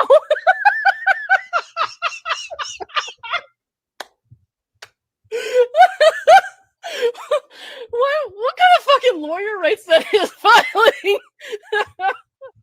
I love it here. Yeah, so I lost my shit. I lost my shit when that happened. I was like, this is not actually happening, right? That shit is insane that he said that. Yeah. Yeah, no, that was fucking crazy. But yeah, that's what I've been thinking about a lot. Obviously, when he's talking about professionalism and all this shit. Okay. So he says why on earth would any lawyer lie so blatantly to a court? Omar's lie, by the way, was not a lie. It was an interpretation of words, which is totally fair. There appear to be two primary reasons. First, Mr. Serrato has some sort of bizarre personal obsession with and hatred for the undersigned. It is absolutely the other way around. Indeed, over the last 12 plus months, Mr. Serrato has posted multiple videos on YouTube falsely smearing, defaming, and attacking undersigned counsel. Like, they fail to mention that he and Laura first reached out to Omar and asked him to cover, or asked him for specific things when covering this case. If you cover this case, you need to know blah, blah, blah. You reached out to him. Like, they were not even on his radar. Personal, bizarre. What makes it bizarre? Like, and why? What's personal? What other type of obsession is there than personal? Like, and hatred. Hatred's a strong word. I venture to say Omar hates very few people. I would agree with that. Omar is one of my best friends. Unfortunately, like I'm feeling disconnected, a little bit from him because we used to talk about cases and stuff like this, and now we can't because he is a professional and because he has those boundaries, and also because I would never ask him to. So it's hard. obviously, to have that kind of distance between us, but I know it's temporary. And also, like, he would just never do that. He would not do that. I believe that if he was the type of person who would do that, he would have done it already. He would have told me. You know what I mean? So, I cannot believe we're winning this game right now. Anyways, yeah. Bruce says, I guarantee Omar wouldn't give one fuck if he never had to think about David ever again. That's definitely true. Fake Laura Owens, thank you for the 5. Actually, I'm used to hearing no a lot. David, can we do it again? No. I'm exhausted. That Viagra only worked once? Oh, God. So much information. AKA the cat lady, thank you for the $10. I see histrionic personality disorder when I watch this. This is more than just a panic attack, in my opinion. The telling thing is her parents' reaction to the freak out. This is a common behavior there, I think. Fair enough. I think that, we all have different opinions here. That's just what it is, an opinion. We're, like, none of us are her psychiatrist, right? So we're not going to be able to give her a diagnosis definitively. So we can all just speculate. That's all we can do. And we're going to have different opinions. I don't think that means anyone is necessarily wrong. I think that we're all looking at it kind of differently from our own individual perspectives. So it is what it is.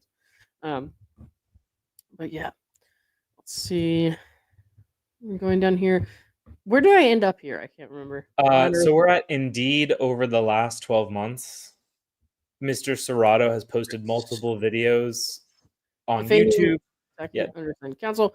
One such video contains an image that depicts Mr. Serrato physically assaulting / choking undersigned counsel with a caption that arrogantly and menacingly boasts, Gingras doesn't want the smoke.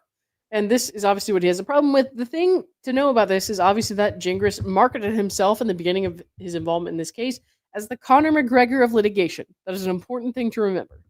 Okay? And want the smoke, if you look at dictionary.com, hang on. He posts it up there, yeah. No, he posts Urban Dictionary. Hang on. Oh, right. The golden standard of dictionaries. Yeah. Right? Hang on. I wonder what Black's Law Dictionary says about it. I'm curious now.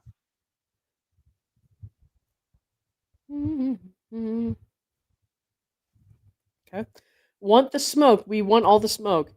What does we want all the smoke mean? We want all the smoke is a hip-hop phrase used by a member of a group to signal they are ready to battle. It originally referred to gun battles, but is now used of friendlier challenges. Okay. That's an important context, isn't it? Mm-hmm. And this is just like a nerdy legal thing, but I don't like when people use the term like they were defaming me in like statements, because whether or not something is defamation is like a legal conclusion. And so someone can't, by definition, defame you. They can make defamatory statements or that you believe to be defamatory statements. But to say that someone defamed you it's a legal conclusion. So I always just get hung up on that. Yeah. Mr. Serrato has also made similar threatening statements. And it's interesting that he didn't find it threatening anytime in the last 12 months. 11 months, but he does now. Okay. Publicly disparaging and attacking Miss Owens in the context of discussing her actions in this case. In those public comments, Mr. Serrato again used the same gang violence-inspired threat to Miss Owens, accusing her of fraud in this case and suggesting that she wants all the smoke. And then, of course, there's a picture of... So the reason that when I wrote to the bar, I said he associated me with false accusations of threatening gun violence is because he includes an image here of me and Omar when we're talking about, one of their motions or something. And Omar wrote, wants all the smoke. And so he says, wants all the smoke is like a gun violence thing. So I'm like, you cannot, as a lawyer, use your law license to represent to a court that a non-party to this case, nothing to do with it, used threats of gun violence against your client somehow associated with the other attorney in this case. Like, that's bizarre. That's bizarre to me. And I don't know if you feel like how you feel about that. I think that it's not that much of a stretch. I feel like, if somebody were to read this about me in the future, they would be concerned if they didn't know the context. So that's all I needed to know, that I needed to file a complaint, was if somebody were to see this about my reputation, if they were to hear this about me and not really understand or know me yet, they would think that I was part of some sort of gang violence threat. They would think I was some part of some sort of smear campaign, harassment campaign, or whatever, because this is not the first time I've been brought up in this case, which is ridiculous, by the way, because I've met Mike Maricini one time, but they have put me in their filings and suggested that I have some sort of vendetta, that I am retaliating against not only them, but the court, and also that I am associated with some kind of violent threat. And so I feel like that's not okay. But it's just me. Yeah, I know. I totally agree with you. It's not okay to make that characterization, but that's the whole point of this. Is it's less about being right and more about just putting it in the public record, which I think David just assumes no one is gonna fight back, that no one wants the smoke from David, because he is just such a petulant child when it comes to these litigation tactics. Yeah, it's bizarre. Jay, just say hip. Hey, how's it going, buddy? I haven't seen you in a minute. Says Omar hasn't even blogged. Major failure. Yeah, I noticed the Eagle Law Firm does not have a blog, so. Oh my God, we were winning, and we're under 2 minutes to go, and then they just scored a touchdown. Oh, I have your wide receiver on my fantasy team, so I'm tracking it. He's done nothing this game. Yeah, okay. So here he says, want smoke. The term carries an implied reference to gun violence. And then he cites Urban Dictionary here. Okay. Right? A phrase used to start an issue or emphasize how much individual wants a conflict to occur with another person. Okay, so let's see. Smoke, Urban Dictionary. Okay. So if you're looking at Urban Dictionary, here's what it says about want smoke. Want no smoke. Okay, I don't want no smoke. I want no smoke. You're lucky we ain't to throw them hands. What you don't want no smoke with me. Okay, can be used as giving them smoke, as in kicking someone's ass in a sport, i.e., basketball, or dare I say, the sport in which he represented himself as the Conor McGregor of litigation. That's right. Okay. Let's see. You want beef. We all know beef doesn't mean physical violence, right? Okay. Do you want the smoke? It means, do you want to fight me? Okay. So we got that one there. Okay. Phrase used to ask if you can hang with a group of people. Phrase can be used to destroy someone in a sport. Do you want some smoke from me? Okay. So basically, can you keep up in this sport? So it's very clear here that sport, even using his source, Urban Dictionary, it's very clear here that the sport is at issue. It's a sport. People agree to compete in a sport, and then somebody loses, and they trash talk each other and say, you want the smoke. It's not a gun violence threat. That's ridiculous. And it's just disingenuous. I mean, the court should see through this, but it's just disingenuous to just, cherry pick the one definition that fits your situation the best. And like the courts have even, weighing in on like the president, bigger cases have pointed out that if you're pointing to like the 10th most common definition of a phrase, that's not very persuasive. No. And especially for the accusation you're making. Well, here's the exact phrase that he used, right? So we'll show it here. Again, all the smoke on Urban Dictionary. All right. And so here's when I searched all the smoke on Urban Dictionary here in the year of our Lord Jesus Christ, or whatever the fuck you believe in, 2025. Here's what comes up on Urban Dictionary when you search all the smoke. A phrase used to start an issue or emphasize how much an individual wants conflict to occur with another person. Okay. It says referring to gun smoke here, but it says, fuck them, I want all the smoke. He didn't use that one. Okay. Person who wants all the smoke. This person, that's not really useful. I want all smoke. You want beef. Again, beef does not mean physical violence. All right. All my drugs, my smoke. I don't think I can skip that one. It's all white smoke. This is something to do with Catholic churches and stuff. So you have to keep moving down a lot to find his fucking, version of things. It's not like readily apparent, because even when I say more random definitions, it just takes me to another page. So he obviously sought this out. That's Is my so opinion. funny because that's also kind of what the judge found him to have been not credible about in the other case that I looked into where he was a witness, was that he just generally was lazy in his citations and facts that he was providing the court. So it tracks. Yeah. Bruce says he used the first one you read. Okay, I forgot, to be honest, what he said exactly, but it was still stupid because it's one of like 5 or 6 definitions, and most of them referred to non-gun violence. So, but yes, he did use the one that showed up. Okay, I will give him that. But at the same time, if your main source of information for your legal brief is urbandictionary.com, you wasted money on law school.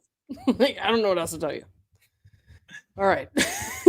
Anyways, we'll move back to this real quick. This might be a unique situation where David ends up having to pay Mike for Omar's attorney's fees. Dude, really?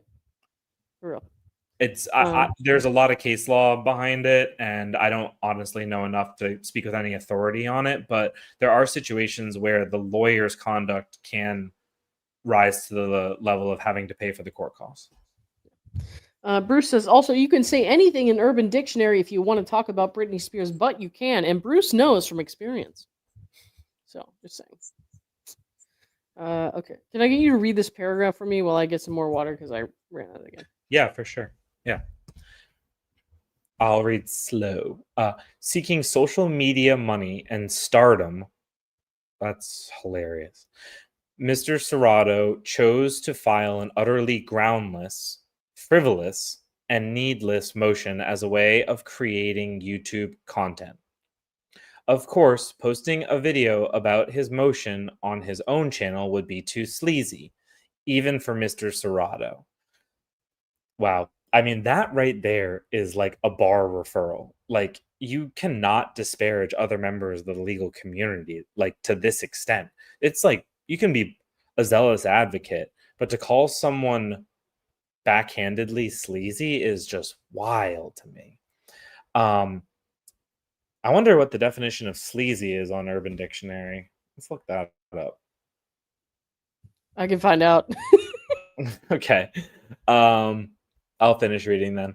Instead, Mr. Serrato filed his pleadings and waited for his friends to make videos laughing about the scathing allegations contained in the motion.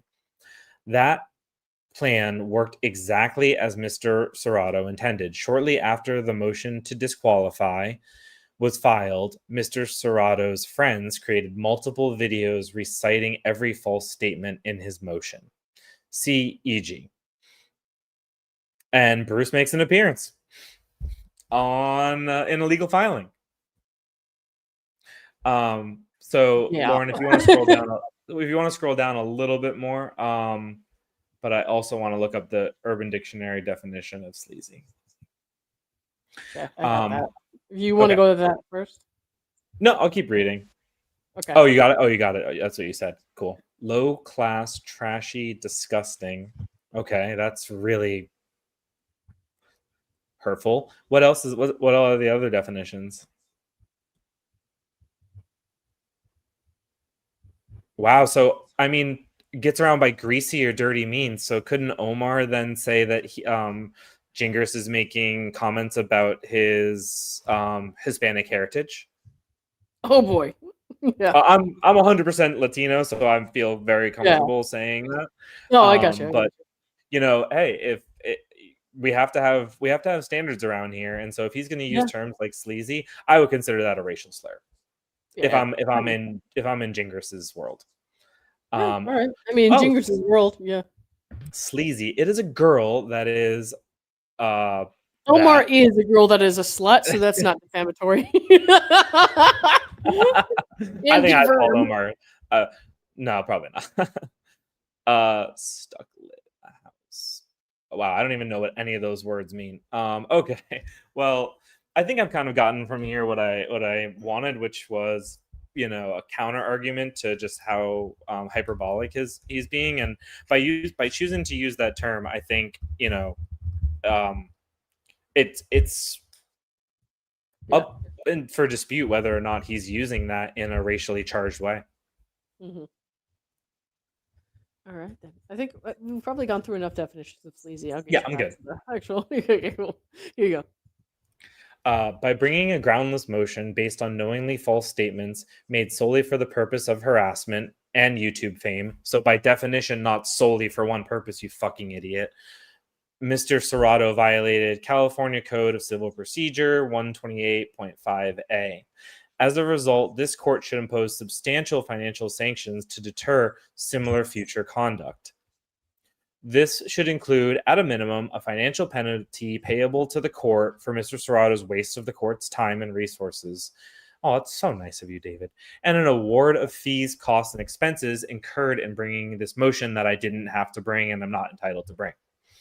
Mr. Serrato's conduct also violated multiple rules of professional conduct. Kettle, meat pot. The violations include Rule 3.1, prohibiting a lawyer from taking any position in litigation without probable cause and for the purpose of harassing or maliciously injuring any person. He did have probable cause. Did you not hear yourself say you had a vested interest in Mike testifying for your own purposes? Idiot. Yeah. Rule 3.3A1, prohibiting false statements to a tribunal. Prove it. Rule 4.1A, prohibiting false statements made to third parties. That seems redundant. And Rule 8.4C, prohibiting conduct involving dishonesty, fraud, deceit, recklessness, or intentional misrepresentation. Interesting. Recklessness. I wonder if his DUI conviction would be considered reckless, and if that should be, the California bar should be notified of that, because right there it would be a violation. Certainly reckless against society. The facts clearly show Mr. Serrato intentionally violated each of these rules. Clearly, that it's not clear to me, sir. And your declaration should have laid that out as opposed to just regurgitating all of this. Accordingly, in addition to any other sanctions this court may impose, it should also strike. This is all that actually matters. The court should also strike the motion to DQ pursuant to this rule and find Mr. Serrato made knowingly false statements to the court. The court should find Mr. Serrato took, and then I just need a little scroll, Lauren. I'm sorry. People are in the chat are telling me to look at the game. We just scored in the last 30 seconds of the game. And we're going to win. Oh my God, I can't believe this is happening. I cannot believe this is happening. Anyways, yeah, go ahead. I'll scroll. give me like 2 more minutes of freak out, and then oh my God. Okay, anyways, go ahead. Okay. Wait, I gotta find my boy. Okay, here he is. Winter, cut it out. Just cut it out. Accordingly, in addition to any other sanctions this court may impose, it should also strike the motion to disqualify, and Mr. Serrato, and it should also find that Mr. Serrato made knowingly false statements to the court. The court should find Mr. Serrato took positions without probable cause and solely for purposes of harassment, and that Mr. Serrato knew his statements were false at the time they were made. Based on those findings, the court should refer this matter to the State Bar of California for investigation and imposition of discipline if appropriate. Man, this guy is such a victim complex right here. It's like he's just throwing a tantrum. My supervising attorney would say, this is a very emotive filing. I think you should rewrite it. Summary of facts. Mr. Serrato's conduct aside, the facts of this case are simple. Oh my God, this is where I started skipping around because I'm like, this has nothing to do with what he's talking about. And he's just trying to rehash this, but what he probably is trying to do is to get facts on the record that can be developed at trial. So let's see what he's doing there. In 2018, Owens obtained a DVRO against Mike. As the docket reflects, Mike stipulated to the entry of the original order. He really loves that. 2 years later, in 2020, Ms. Owens accused Mike of violating the original order. This resulted in a renewal, which expired July 10th. And then you got to scroll down, Lauren.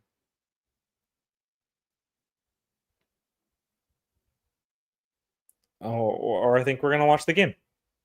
Watching the game? Okay. There you go. You can zoom out to like 100% too. I can read. On July 9th, 2025, Ms. Owens filed a request to renew the order against Mr. Maricini based on 2 different events. Oh my God, I'm so tired of this man. First, he alleged the text messages got released. This fact alone would be sufficient to find the DVRO. So all of this is irrelevant. So the court should not consider any of this. It's not made in the proper filing. It's not made in the proper context. It's really 100% unnecessary. I'll keep reading. In Ray, blah, blah, blah, finding wife properly alleged abuse where her ex-husband... I'm so sorry, man. I have 7 seconds of playtime left. It's all good. I'm getting through it. Besides, I mean,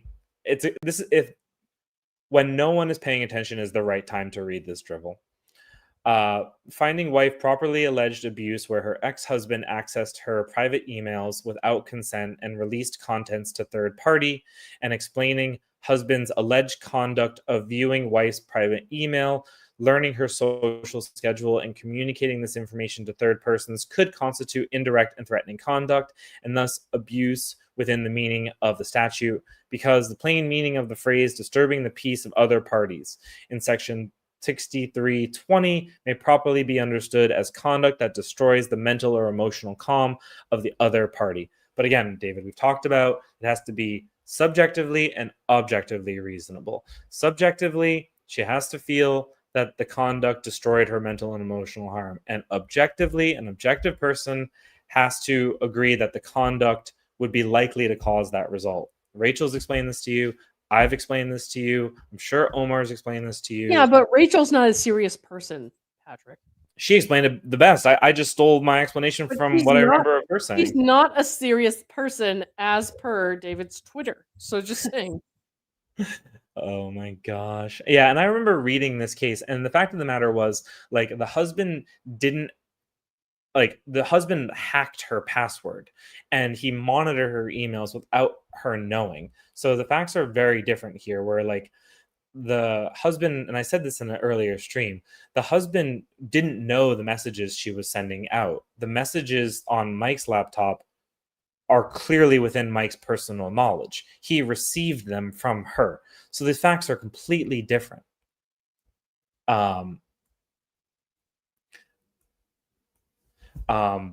So let me see. That was a really long parenthetical. Basically, it's all the case he cites for doesn't stand for the facts of this case, and the legal standard he's using is like not capable of being met here, I don't think, with any good faith. So second, Miss Owens alleges that Mike violated the DVRO proximity restriction by traveling to Arizona and coming within less than 300 feet of her outside a courthouse in Phoenix. Again, prove it. I can't wait for them to prove that. Outside the courthouse. It's over. It's over. What happened? Happen? What happened? We won. I gotta watch the highlights on this. That was nutty, dude. They were down 14-0 in the first quarter. Like, what the hell happened? That was so crazy. 31-28 dubs in the chat. Oh my god. This is the first time they beat the Chiefs in like 15 years, dude.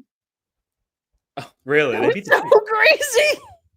Oh, now I'm kind of mad I didn't go, but at the same time, if I go, it doesn't happen. So, all right.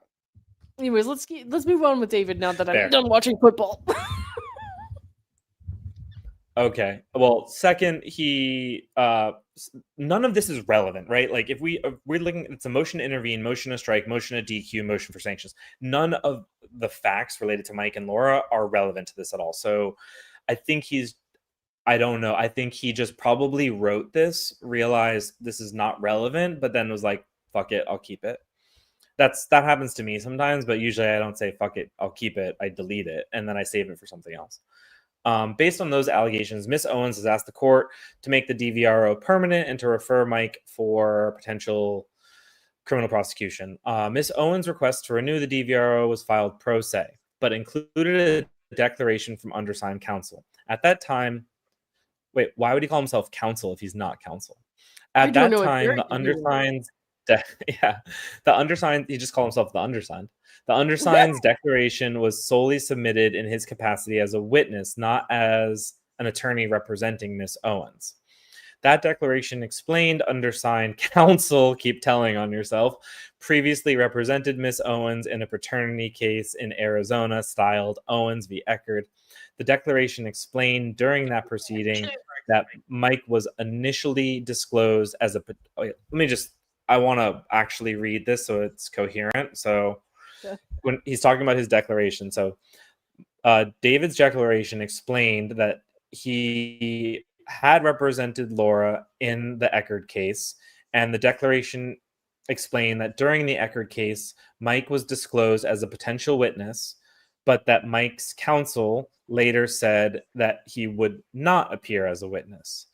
Despite what Mike's counsel said about him not appearing as a witness, shortly before the hearing in the Owens v. Echard case, Mr. Maricini publicly released 2,500 pages of text message exchanged with Miss Owens. That's not even true, by the way.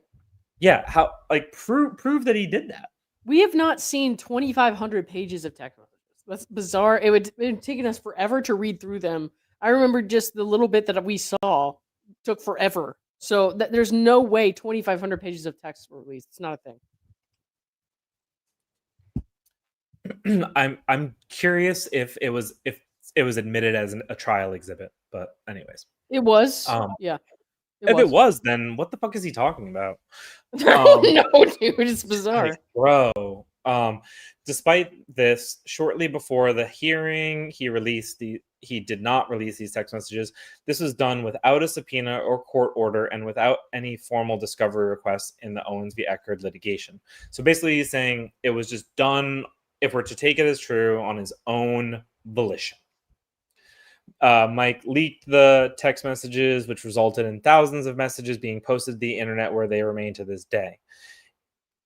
In addition, the declaration of undersigned counsel explained that on June 2024, Mr. Maricini was observed violating this court's DVRO by coming less than 300 feet away. So it's just, again, redundant. It said the same thing.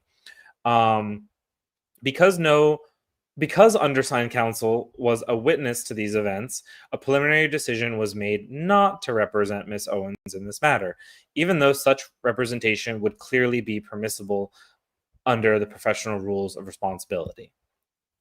I think we can scroll down. This is where I'm like, him talking out of both sides of his mouth is just, oh, give me a headache. Okay, I've returned back to Earth, so I'll be ready to read again with you shortly. Just read these paragraphs. Sorry. Oh no, I'm saying having to respond to his drivel would give me a headache. Oh no, I was just saying, generally speaking, I am sorry for the way that I've put this on you. So, I was not expecting this game. I'll find a way to get you back. All right, I'll be back. Oh, worries. Despite this, after Miss Owens learned that Maricini retained counsel, she asked the undersigned to represent her on a limited scope basis for the purpose of the Zoom hearing held in this matter. The undersigned, now he's calling himself the undersigned, he finally realized it. The undersigned appeared briefly at that hearing, but this man never edits anything he writes, but has never filed a notice of appearance in this case. Again, is that technically true? Because he said he filed one, but it got rejected. In this case, and is not Miss Owens's counsel of record. Shortly after the initial hearing, several lengthy discussions occurred between Mr. Serrato and the undersigned. This included a phone call in August, which lasted 66 minutes. During that call, Mr. Serrato tried to convince undersigned counsel not to represent Miss Owens in this matter for various technical reasons. Okay. None of this is relevant. Following that discussion, undersigned counsel spoke with Miss Owens about the issues.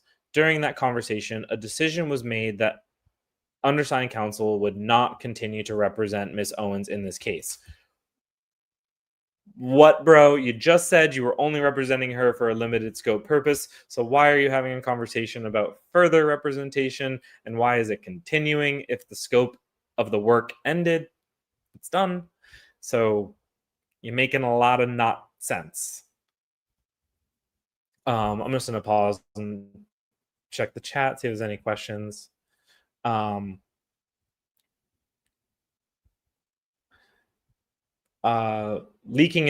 says leaking implies releasing something that isn't yours. The laptop was Mike, so he just released it. Yeah, Bruce has made this great point before. He's not like, what does leaking mean? That's not. I could post all my text messages to the internet right now. It's not leaking them. David calls himself a real professional lawyer. And yeah, Bruce is correct that his notice of appearance was rejected, but it's still attempted to file it. So I don't know. I don't know the technicalities of that. He's just an idiot and should have just filed it properly. Following that discussion, undersigned counsel explained the issue. During that conversation, a decision was made that undersigned counsel would not continue to represent Ms. Owens in this case. The reasons underlying that decision are privileged and protected. That part was interesting because in order for something to be privileged, it either has to be in regards to litigation or asking for like legal advice and a conversation about whether or not you should be representing them. I mean, he doesn't really lay the foundations here to show that the information is privileged. Like by definition, they have to be in a client-attorney relationship for the document for the information to be privileged. If they're in a relationship. Okay, I know it's easy to be funny here, but like I think he's got a big problem with this privilege thing. I'm letting you do the smart stuff. Okay, fair. But I think he's got a big problem with this privilege thing because the threshold issue is that you're in an attorney-client relationship. And if he's swearing up and down that they're not in an attorney-client relationship, so how can privilege attach? Let's see. Professional Conduct Rule 1.6, California. Confidential information of a client. So a lawyer shall not reveal information protected from disclosure unless the client gives informed consent or disclosure is permitted by paragraph B. So if she's not your client and you're just having a conversation with her, the privilege doesn't apply. But B, so B is an exception to the privilege. A lawyer may, but is not required, to reveal information protected by this section to the extent that the lawyer reasonably believes the disclosure is necessary to prevent a criminal act that the lawyer reasonably believes is likely to result in death or substantial bodily harm to an individual. So that's not really helpful. But the comments here, let's see if there's any comments to the rule that are interesting. It relates to comments. So the rules of professional responsibility have comments section, which basically is like gives more color to like the legalese in the law. I did not know that. Yeah, the Code of Professional Responsibility typically does that. There are some other places that do that as well. Okay. It all talks about the client though. Like okay. So we really would have to ask the question, were they in a lawyer-client relationship at that time? So anyways, if you want to take over, I just finished that line. Yeah. Which line was it? All the way at the bottom. So you're ready for the next page. All right. Hang on. Okay. The termination of the representation of Miss Owens was reported to Mr. Serrato by phone on August 21st in a call which lasted 16 minutes. We've heard about this. Undersigned counsel told Mr. Serrato unequivocally that he no longer represented Miss Owens. Okay, that doesn't mean that you're not going to do it in the future.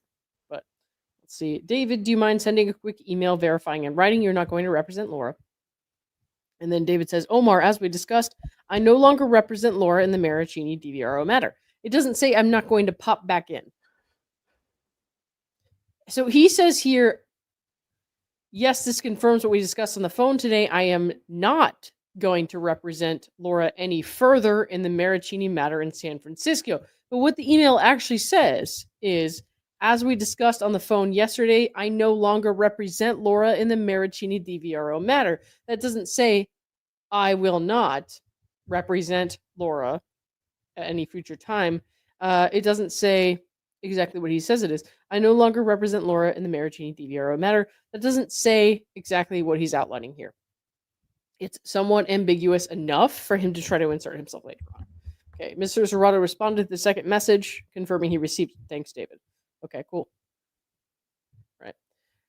Despite knowing undersigned counsel no longer represented Miss Owens in this matter, and despite receiving written confirmation, okay, Mr. Serrato filed a 15-page motion supported by more than 100 pages of exhibits seeking to disqualify undersigned counsel in this case.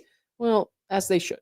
So I'll keep moving on. We're not going to, because we've read through this already, so I'm not going to read too much over it, but discussion, leave to intervene should be granted, so he wants to intervene in the case, obviously. Let's see, Mr. Serrato's motion to disqualify violated CCP 128.5. Yeah, okay. As the court is aware, CCP provides a trial court may order a party, the party's attorney, or both, to pay the reasonable expenses, including attorney's fees incurred by another party as a result of actions or tactics made in bad faith that are frivolous or solely intended to cause a necessary delay. Frivolous or solely intended to cause unnecessary delay. The self-reflection here is lacking a little bit. All right. So, he says that Omar's motion was objectively frivolous. At the time of the motion, he knew that there was no attorney-client relationship. Nevertheless, Mr. Serrato falsely represented this court that the attorney-client relationship was continuous and ongoing. So the thing is, he's also saying that he doesn't represent her in her criminal case, and he's also telling opposing counsel in another case in Florida at the same time that he did represent her or have something to do with her in her criminal case. So there's inconsistencies there that gives reason to doubt what he says. Even more so. I want to see that filing. I'm very interested in that one. I couldn't find it. If you remind me, I'll email it to you later. For sure. So it's there's an email where he says basically, sorry, I haven't responded in a while. I was busy with, and he was saying like Laura's criminal case. She was just indicted, blah, blah, blah. But he didn't respond in that thread at all. And it was related to the opposing party wanting to file a motion for sanctions. And he was like, well, I saw no reason to reply. I was busy with my other client, and also I don't think that I have anything to do with the conduct you mentioned. And they pointed out to him, rightfully so, that he signed his name to a pleading where that he had accused the opposing party of hacking his blog, and that he provided no evidence to back up that fact. So he just accused them randomly of having hacked his blog. And he like signed his name on that and was like, this will be fine. Yeah, so sloppy. Right. I mean, I think he just knows he's not going to be a lawyer for much longer, so he's just like pissing in the wind. Yeah. So dumb. So dumb. Yeah. All right, let's see. Nevertheless. Yeah, I'm going to skim through a lot of this because we read it like last Saturday or something, but Mr. Serrato knew no such conflict existed. That is fucking false, but okay. He's pretending there's no conflict of interest here when obviously Omar and Rachel Juarez have outlined exactly why there's a conflict of interest. It's very clear to everyone who has a brain why that's a conflict of interest. But yeah, this court should never accept intentional dishonesty from any lawyer appearing before it. Well, David, you're in trouble then, because you suggested that I was engaged in a conspiracy with Omar in this very filing, using my image twice to do so. Right. So that is not a good look for him. All right, the safe harbor provision of CCP does not apply. So the funny thing is, like, he was harping on the safe harbor stuff in Laura's case. And he's like, well, now it doesn't apply. Yeah, he's basically, what this is saying is the reason it doesn't apply is because what happened was so bad that like there can be no cure, like that winds back the clock, basically. And when the violation is that bad, there's no reason to impose a 21-day sanction. So that's all he's saying. He's saying even if Omar withdrew his motion, it wouldn't be sufficient to cure the bad faith of the filing. Yeah. Sure. Let's see. Okay, I'm gonna skim. Like I said, I'm gonna skim through a lot of this. Okay, David, stop talking. Stop talking. Disciplinary referral to the state bar is appropriate. In addition to imposing economic sanctions on Mr. Serrato, this court should go further. The court also makes specific factual findings that Mr. Serrato has engaged in intentional dishonesty by filing a pleading which he knew contained false statements. Are you sure you want to go there, sir? The court should separately conclude that Mr. Serrato's bizarre and threatening online posts and and attacks against Ms. Owens constitute a separate basis for discipline. What is wrong with you, bro? What is wrong with you? Oh my god. If you just think about like a filing as like your introduction to someone, like you're shaking hands with the court, like you're setting expectations, tones, understandings of like thought processes, and this is what you're setting the court up with. It's like someone should have told this man to sleep on this. Yeah, that's fucking nuts. Okay, I'm gonna try to, like I said, skip the rest of it. But here, especially in light of recent events such as the public execution of conservative commentator Charlie Kirk in Utah. Okay, that's just him trying to invoke emotions to try to get people on his side. Bitch. Even if made jokingly, are completely and totally unacceptable. Mr. Serrato's threats to bring the gun smoke, he never said gun, like I said, made to both Miss Owens and the undersigned, may appear funny to him, but they are absolutely no joking matter, especially when Mr. Serrato has not only extended threatening words, he also took the time to create a childish image that shows him with bulging muscular arms holding the undersigned in a chokehold. Ha ha ha. Again, Conor McGregor of litigation, you opened it up to metaphors involving that sport. Sport, not violent killing machine, you know what I mean? Sport. And then also, who has actually shown a gun in his video while talking about opposing counsel? It's not Omar. Okay? It's not Omar. One of these two has shown a gun in the background while they're talking about opposing counsel and how they're dead to them. Just saying. I also have to read this through the lens of of David's conflict, and it's like you have to wonder: is he making up this Gunsmoke issue to really like terrify Laura even more? Absolutely. I mean, he's a piece of shit, so I wouldn't put it past him. Yeah, not good. Would you mind reading this paragraph while I grab something from the door real quick? Because I got food. So yeah, I'll be right back. Let me check the chat real quick.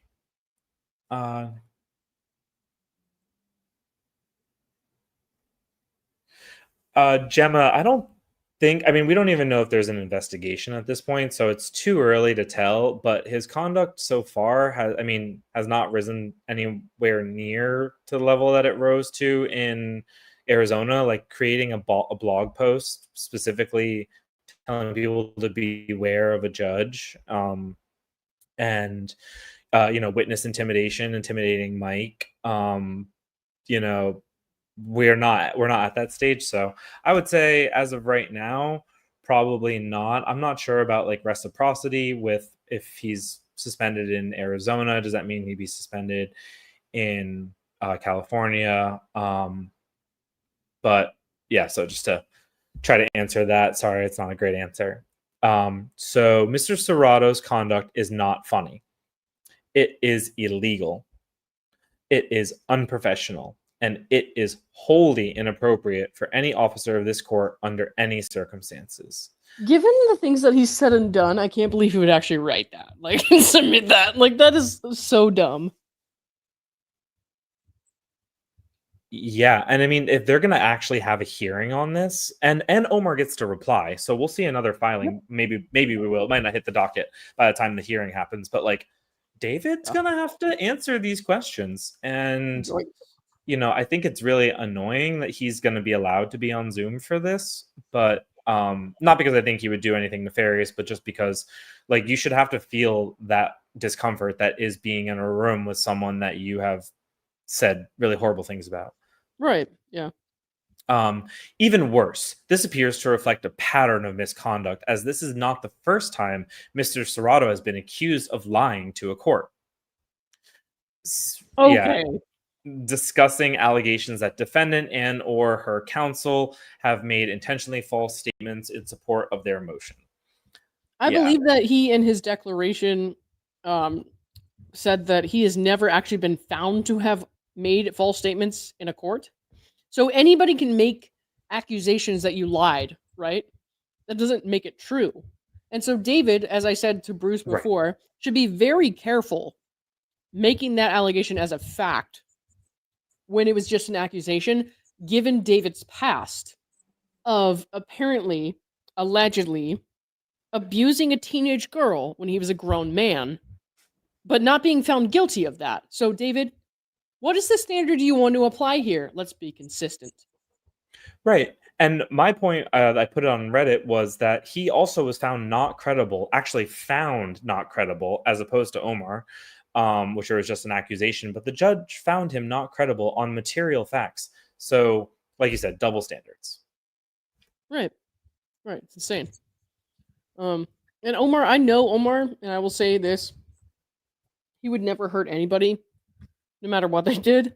He's one of my best friends. He's a very good, honest man, and he, reflects and thinks about his own faults, and he's always trying to do better. He wants to be a good dad. He wants to be a good husband. He cares a lot about what he's doing and how it affects the people in his life, and that's part of why I love him so much. And so I can't talk to him about this case, obviously, which is why I've said we're a little more distant these days, because there's stuff I can't talk to him about, and he's busy with the stuff that I can't talk to him about. But I know that he would never do anything to threaten or hurt anybody. And so reading this is infuriating. So it's just bizarre. Yeah, I think that takes, that's part of being involved in the law. Like you have to sort of find this way to compartmentalize those emotions. And I struggle with it as well. And typically I lean on mentors or people that I just generally look up to say, hey, I'm having this emotional reaction. How would you handle it? And 9 times out of 10, those people are able to offer objective but empathetic feelings. So I doing the same thing. I understand why you'd be upset about this, but at the same time, it's not true. And so Omar, has truth on his side, and that always helps. I mean, the lack of truth on Laura's side is really, and why truth is on Mike's side is really a big part of why we're here right now. So at the end of the day, truth is always going to arc towards justice. So David can say what he wants. He's really just talking to a couple thousand people on Reddit right now. That's it. Jermaine Down, thank you for the $5. Joining late, there was a legal analysis channel called Southern Draw Law who uses the term want to smoke 3 times in a single video, and I bet they're not threatening gun violence when they do that, right? So, yeah, it's just ridiculous. So, all right, I think that's all we got for tonight, guys. It's been thank you to Patrick, who stuck with me for 2 hours and also dealt with my freak out at the end of that game because I really lost my shit for 20 minutes. That was that was a mess. Yeah. I mean, it sounds like an awesome game. I'm gonna go watch the highlights. Yeah, do it. I'm gonna go watch the highlights. It sounds awesome. And so, what do we have on the docket this week? There's the meeting of the creditors. Oh, that's right. Yeah, we have to get Tiff back for that. But meeting of the creditors. Then there's David's filings. I guess will pop up. At some Omar, Omar's reply will pop up. That's a good call out. Mm-hmm. Yeah, Tiff does such a great analysis. I definitely would like to hear her. Yeah, she's been busy for 2 or 3 weeks now, but we'll have to get her back. She's got some family stuff going on. So, but and then there's the hearing is going to be on Friday, I think the 10th. Yeah, so that's Friday, right? And then Steve, who's going to the hearing, is going to join us afterwards to tell us what happened. So, I don't know if David will try to continue this or not. I guess it depends on whether or not the filings come in time, or if Omar even wants to file anything. So, and then wow. So October's pretty busy. Then the actual DVRO hearing, and then the DUI trial readiness conference. So all around pretty busy. All right, man. Well, I'm sure we'll be back here soon when David comes out with more stuff, and I'll be more focused because there's no football game on the background. But honestly, you gave David the filings the appropriate amount of attention. Okay, all my right. legal opinion. Yeah. All right. Thanks everybody for watching, and thanks Patrick again for joining us. We will see you guys soon. Wait, there's one more here. Clarence, thank you for the $2. LO's RXN2 cops is not that of someone with her reaction to cops is not that of someone with autism. Yeah. No, I firmly believe she's not autistic. So, there's that. Yeah, I feel like that definitely went without saying.